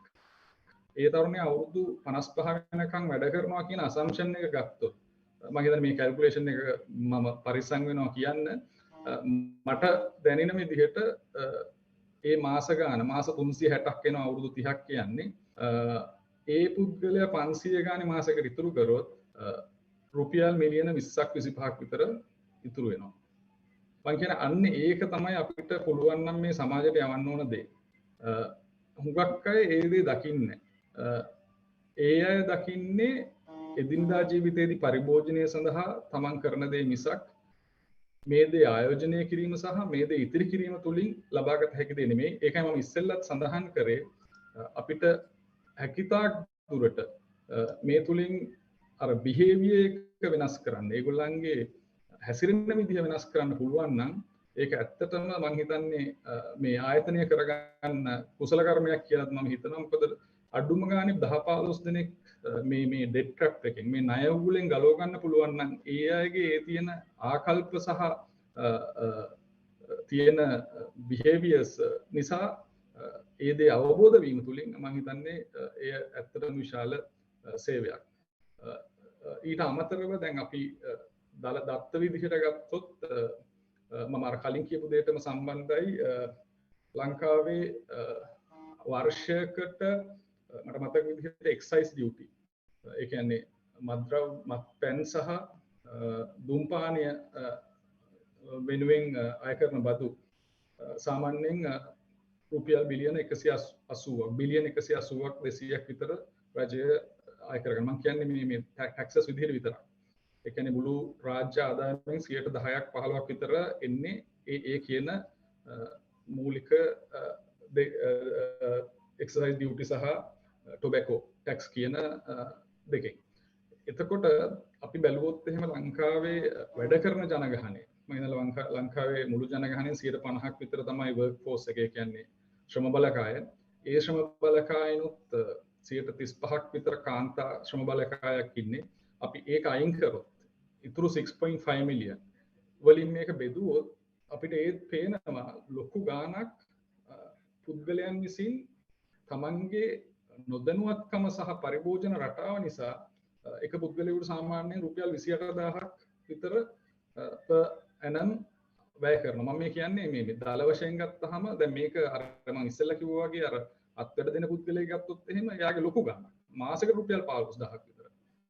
ඉතින් මේක ඇත්තටම අර bottom of the pyramid කියන තැන. ඒ කියන්නේ අපේ පිරමීඩ් එකේ යටම ඉන්න අයනේ දරිද්‍රතාවයේ වැඩිම ඉන්න අය. සාමාන්‍යයෙන් මම හිතන්නේ ලංකාවේ ජනගහනයෙන් 13% විතර 2020 දත්ත අනුව ලංකාවේ ජනගහනයෙන් 13% විතර ප්‍රමාණයක් දවසකට ඔවුන් ලබන ආදායම ඩොලර් 3.2කට වැඩිය අඩුයි. ඒ කියන්නේ රුපියල් 650කට වැඩිය අඩු ප්‍රමාණයක් දවසක ආදායම ලබන අය මුළු ජනගහනයෙන් 13% විතර ඉන්නවා කියලා සඳහන් වෙනවා. ඉතින් මේ සාක්ෂරතා සම්බන්ධයෙන් අපි කරන දේවල් තුලින් ඒ අයටත් මේක පෙනිට්‍රේට් කරන්න අපිට මේක ඒ අය අතරට ගෙනියන්න ක්‍රමයක් තියෙනවා නම් විශේෂයෙන් ගම්බද සිටින ජනතාව වතුකරයේ සිටින ජනතාව අතරට මම හිතනවා අපේ දෙපාර්තමේන්තුව වාණිජ්‍ය කළමනාකරණ පීඨය කරන දේ ප්‍රතිඵල තවත් වැඩි වෙයි. හුඟක් දෙනෙකුට ඒ අවබෝධය දුන්නට පස්සේ එයාගේ බිහේවියර් එක වෙනස් වෙයි. ඉතින් මාර්ගගත ක්‍රමයේ යටතේ ඒක කරන ගමන් ඒ ඉගෙන ගන්න අය හරහා හරි අඩුම ගානේ අපිට යම් කිසි ජාලගත ක්‍රමයක් හදන්න පුළුවන් නම් ඒ විශාල සේවයක් වෙයි ඒ තුලින් ඉදිරිපත් කරන්න. ඊට අමතරව ඇත්තටම තව වැදගත් දෙයක් මේ ප්‍රෝග්‍රෑම් එක පාඨමාලාව තුලින් ඉදිරිපත් කරන්න පුළුවන් නම් වටිනවා. විශේෂයෙන් ඒ වංචාවන් සිදු කරන අයත් ඔවුන්ගේ ක්‍රම වෙනස් කරනවා. I think මම හිතන්නේ මහාචාර්යතුමත් ඒක සම්බන්ධයෙන් සඳහන් කළා පිරමීඩ් ස්කීම්ස්. මොකද සල්ලි තියෙන අයත් සමහරට කියලා මේවා රැවටෙනවා. ඊට අමතරව අපි දකිනවා දැන් අලුතෙන් තාක්ෂණයත් සම්බන්ධ කරගෙන ක්‍රිප්ටෝ කරන්සිස් එනවා. ඉතින් මේව සම්බන්ධයෙන්ුත් මම දන්නේ නැහැ ඒ සම්බන්ධයෙන් කතා කරනවද කියලා. හැබැයි යම් කිසි අවබෝධයක් මේ පාඨමාලාව තුළ තියෙනවා නම් මොකද මම අර කලින් කිව්වා වගේ අපේ සමාජ ස්තර තියෙනවා. ඉතින් මම දන්නේ මේ ප්‍රෝග්‍රෑම් එක තුලින් අපිට හැම ස්තරයක්ම තම ලං වෙන්න බැරි වෙයි. හැබැයි ඒ තුලින් අපිට කරන්න පුළුවන් නම් මේ හැම ස්තරයකටම ලං වෙන ක්‍රමයක් හදන්න පළවෙනි ප්‍රෝග්‍රෑම් එකේ ෆේස් 1 එකෙන් පස්සේ ෆේස් 2 එකකට දෙවෙනි අධීරයකදී හරි අපිට ඒ දේ කරන්න පුළුවන් නම් මම හිතනවා ආයතනයක් විදිහට රටේ අර කෝපරේට් සෝෂල් රෙස්පොන්සිබිලිටි එක විශ්වවිද්‍යාලයක් විදිහට සමාජීය වගකීම ඉටු කිරීම සම්බන්ධයෙන් ඇත්තටම පූර්වාදර්ශයක් ලෝකෙට දෙන්න පුළුවන් වෙයි ඒ තුලින්. ඇත්තටම ශ්‍රී ලංකා වරලත් ගණක අධිකාරී ආයතනයත් මේ වගේම වැඩසටහනක් පටන් ගත්තා ගිය අවුරුද්දේ සහ ඉරිස්සෙල් අවුරුද්දේ මනිල් ජයසිංහ මහතා සභාපතිව සිටින අවුරුද්දේදී small and medium enterprises ඒ කියන්නේ කුඩා හා මධ්‍ය පරිමාණ ව්‍යාපාරිකයන්ට මේ වගේම ඒ අයගේ තියෙන ප්‍රශ්න සම්බන්ධයෙන් මූල්‍ය දුෂ්කරතා සම්බන්ධයෙන් සහ මූල්‍ය අවවාද සම්බන්ධයෙන් වරලත් ගණක අධිකාරී ආයතනය පටන් ගත්තා ප්‍රදේශයෙන් ප්‍රදේශයට ගිහිල්ලා ඒ අය එක් තැනකට ගෙනල්ලා ඒ ප්‍රදේශයේ සිටින වරලත් ගණක අධිකාරී ආයතනවල වරලත් ගණක අධිකාරී ආයතනයේ සමාජිකයන් සම්බන්ධ කරලා ඒ අය සහ අර ව්‍යාපාරිකයන් අතර සම්බන්ධතාවයක් ගොඩනගලා මේ හැම දෙයක්ම කරේ මුදලට නෙමෙයි කමිටි එකක් හදලා අර මෙන්ටරින් ප්‍රෝග්‍රෑම් එකක් වගේ ඒ අයව ගයිඩ් කරලා ඒ අයගේ බිස්නස් එකේ තියෙන ප්‍රශ්න ගැන උපදෙස් දීලා ඊළඟ තත්ත්වයට ඒගොල්ලන්ට ගෙනියන්නේ කොහොමද කියන වැඩපිළිවෙල. ඇත්තට මේ සාර්ථකව සිද්ධ වුණා. දැන් සති කිහිපයකට කලින් යාපනයේ නගරයට කණ්ඩායම ගිහිල්ලා යාපනයේ නගරෙත් ඒ වගේම තිබ්බා. නුවර තිබුණා, දකුණු පළාතේ තිබුණා. ඉතින් ඇත්තටම මේ අපි හැම කෙනෙක් මේ වගේ එකතු වෙලා සහ රට වෙනුවෙන් ඒ වගේ දේවල් කරද්දී මම හිතනවා මොකද අපේ තියෙන ලොකුම ප්‍රශ්නේ දුප්පත්කම මම ඉස්සෙල්ලා කිව්වා වගේ ඒ දුප්පත්කම නැති කරන්න ආයතන දියුණු කරනවා වගේම අර පුද්ගලයන් දියුණු වෙන්නත් මේ සම්බන්ධයෙන් අපිට හේතුවක් වෙයි. ඉතින් ඒක සම්බන්ධයෙන් මුලින්ම මම සඳහන් කරා වගේ ස්තුතිවන්ත වෙන ගමන් අපි පුළුවන් තරම් අර මම කලින් කිව්ව ස්කිල්ස් සහ ඇටිටියුඩ් කියන දේ වෙනස් කරන්න පුළුවන් ක්‍රමයකුත් මේ තුලින් අපිට හදන්න පුළුවන් නම් ඒ සම්බන්ධයෙන් යම් අධ්‍යයනයක් කරන්න පුළුවන් නම් ඒ සම්බන්ධයෙන් යම් වැඩපිළිවෙලක් හදන්න පුළුවන් නම් ඒකටත් යොමු වෙන්න කියන ඉල්ලීම කරමින් සහ වරලත් ගණකාධිකාරී ආයතනයෙන් යම් සහයෝගයක් අවශ්‍ය නම් අපේ වෙත ඒ සම්බන්ධයෙන් යොමු වෙන්න අපිත් කැමති එකතු වෙලා වැඩ කරන්න. අවසාන වශයෙන් සම්බන්ධ සියලු දෙනාටම ස්තුතිවන්ත වෙනවා මෙවන් කාලෝචිත වැඩපිළිවෙලක් ඉදිරිපත් කිරීම සම්බන්ධයෙන්. ස්තුතියි.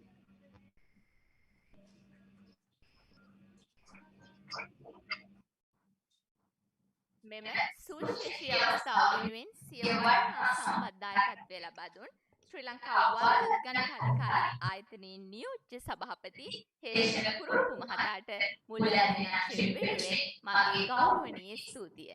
එමෙන්ම එතුමා විසින් මේ සුවිශේෂී කර්තව්‍ය වෙනුවෙන් ලබා දුන් සිය වටිනා සම්බන්ධතාවය වෙනුවෙන් මුල්‍යන්වීම විසින් ලබා ලබන සම්පතේ පිළිගන්න මොහොතයි මේ.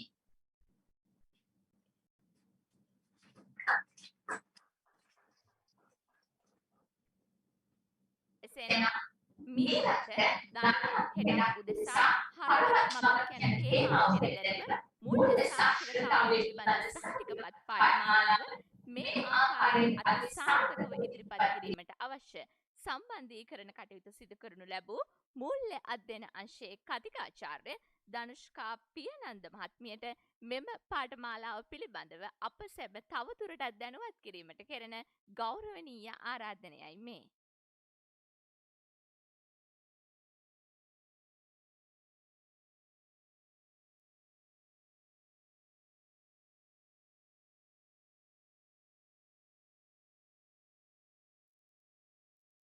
සියලු දෙනාගේම අවසරයි.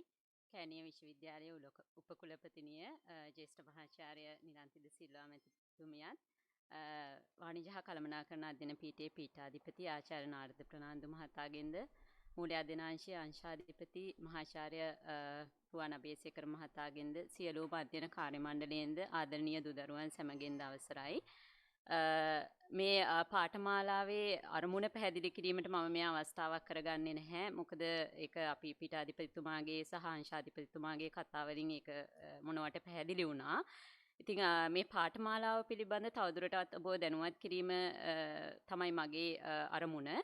මේ පාඨමාලාව ප්‍රධාන මාතෘකා එකක 10කින් සමන්විත වෙනවා. ඉතින් අපි මූල්‍ය සාක්ෂරතාවය පිළිබඳ කතා කරද්දී වැදගත් මාතෘකා විදිහට ඉතිරි කිරීම, ආයෝජන, ණය ගැනීම, මුදල් නාස්ති කිරීම, පුද්ගලික මූල්‍ය කළමනාකරණය වැනි ඉතා වැදගත් සහ හරවත් මාතෘකා 10ක් අපේ පාඨමාලාව තුළ අන්තර්ගත වෙනවා.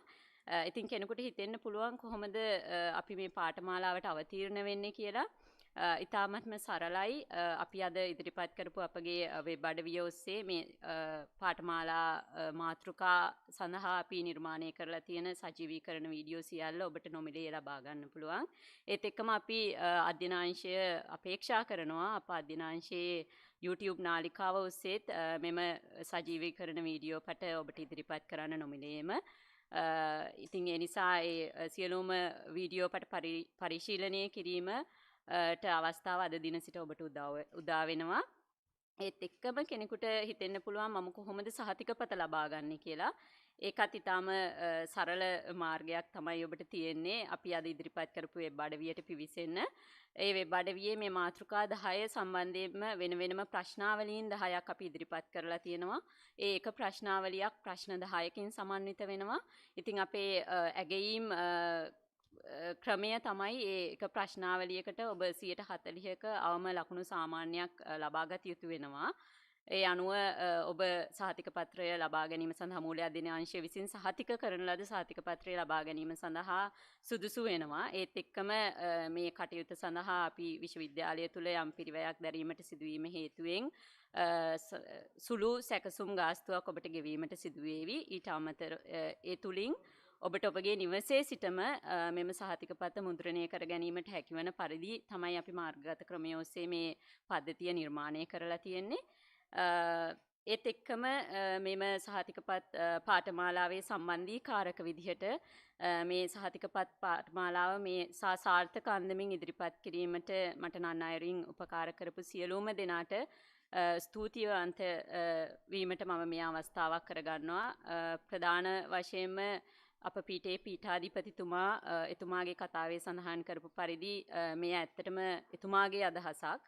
පීඨාධිපතිතුමා තමයි මට මතකයි එක දවසක කිව්වේ අපි මේ විශ්වවිද්‍යාලයට පැමිණෙන සීමිත ළමුන් පිරිසකට එහා ගිහිල්ලා සමාජයට කොහොමද අපේ දැනුම බෙදා දීමේ කටයුත්තේ නිරත වෙන්න පුළුවන් කියලා. ඒත් එක්කම පීඨාධිපතිතුමාට තමයි මේ අදහසත් ආවේ.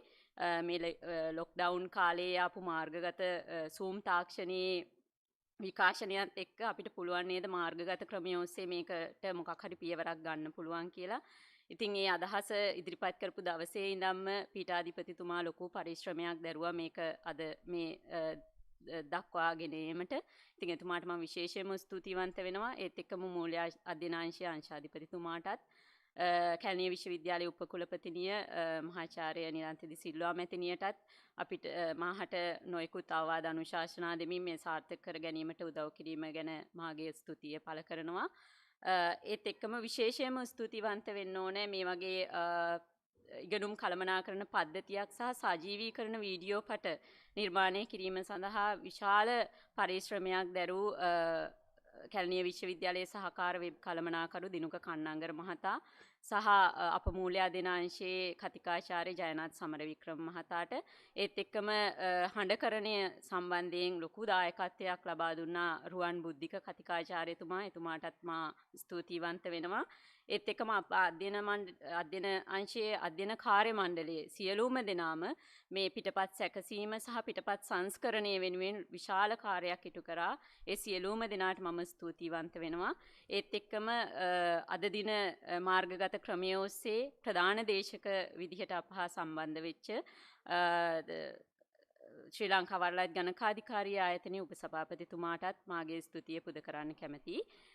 අවසාන වශයෙන් මේසා උත්සවාකාරයෙන් මේ කටයුත්ත අපිට ඉදිරිපත් කිරීමට ලොකු පිටිවහලක් වුණා මූල්‍ය අධ්‍යයන අංශයේ මූල්‍ය ශිෂ්‍ය සංගමය. ඉතින් එහි ප්‍රධාන භාණ්ඩාගාරික නෙත්මි හේරත් කතිකාචාර්යතුමිය සහ මූල්‍ය ශිෂ්‍ය සංගමයේ සියලුම සිසු සිසුවියන්ට මාගේ හදපිරි ස්තුතිය ප්‍රකාශ කිරීමට කැමැතියි. සියලුම දෙනාට සුබ දවසක්.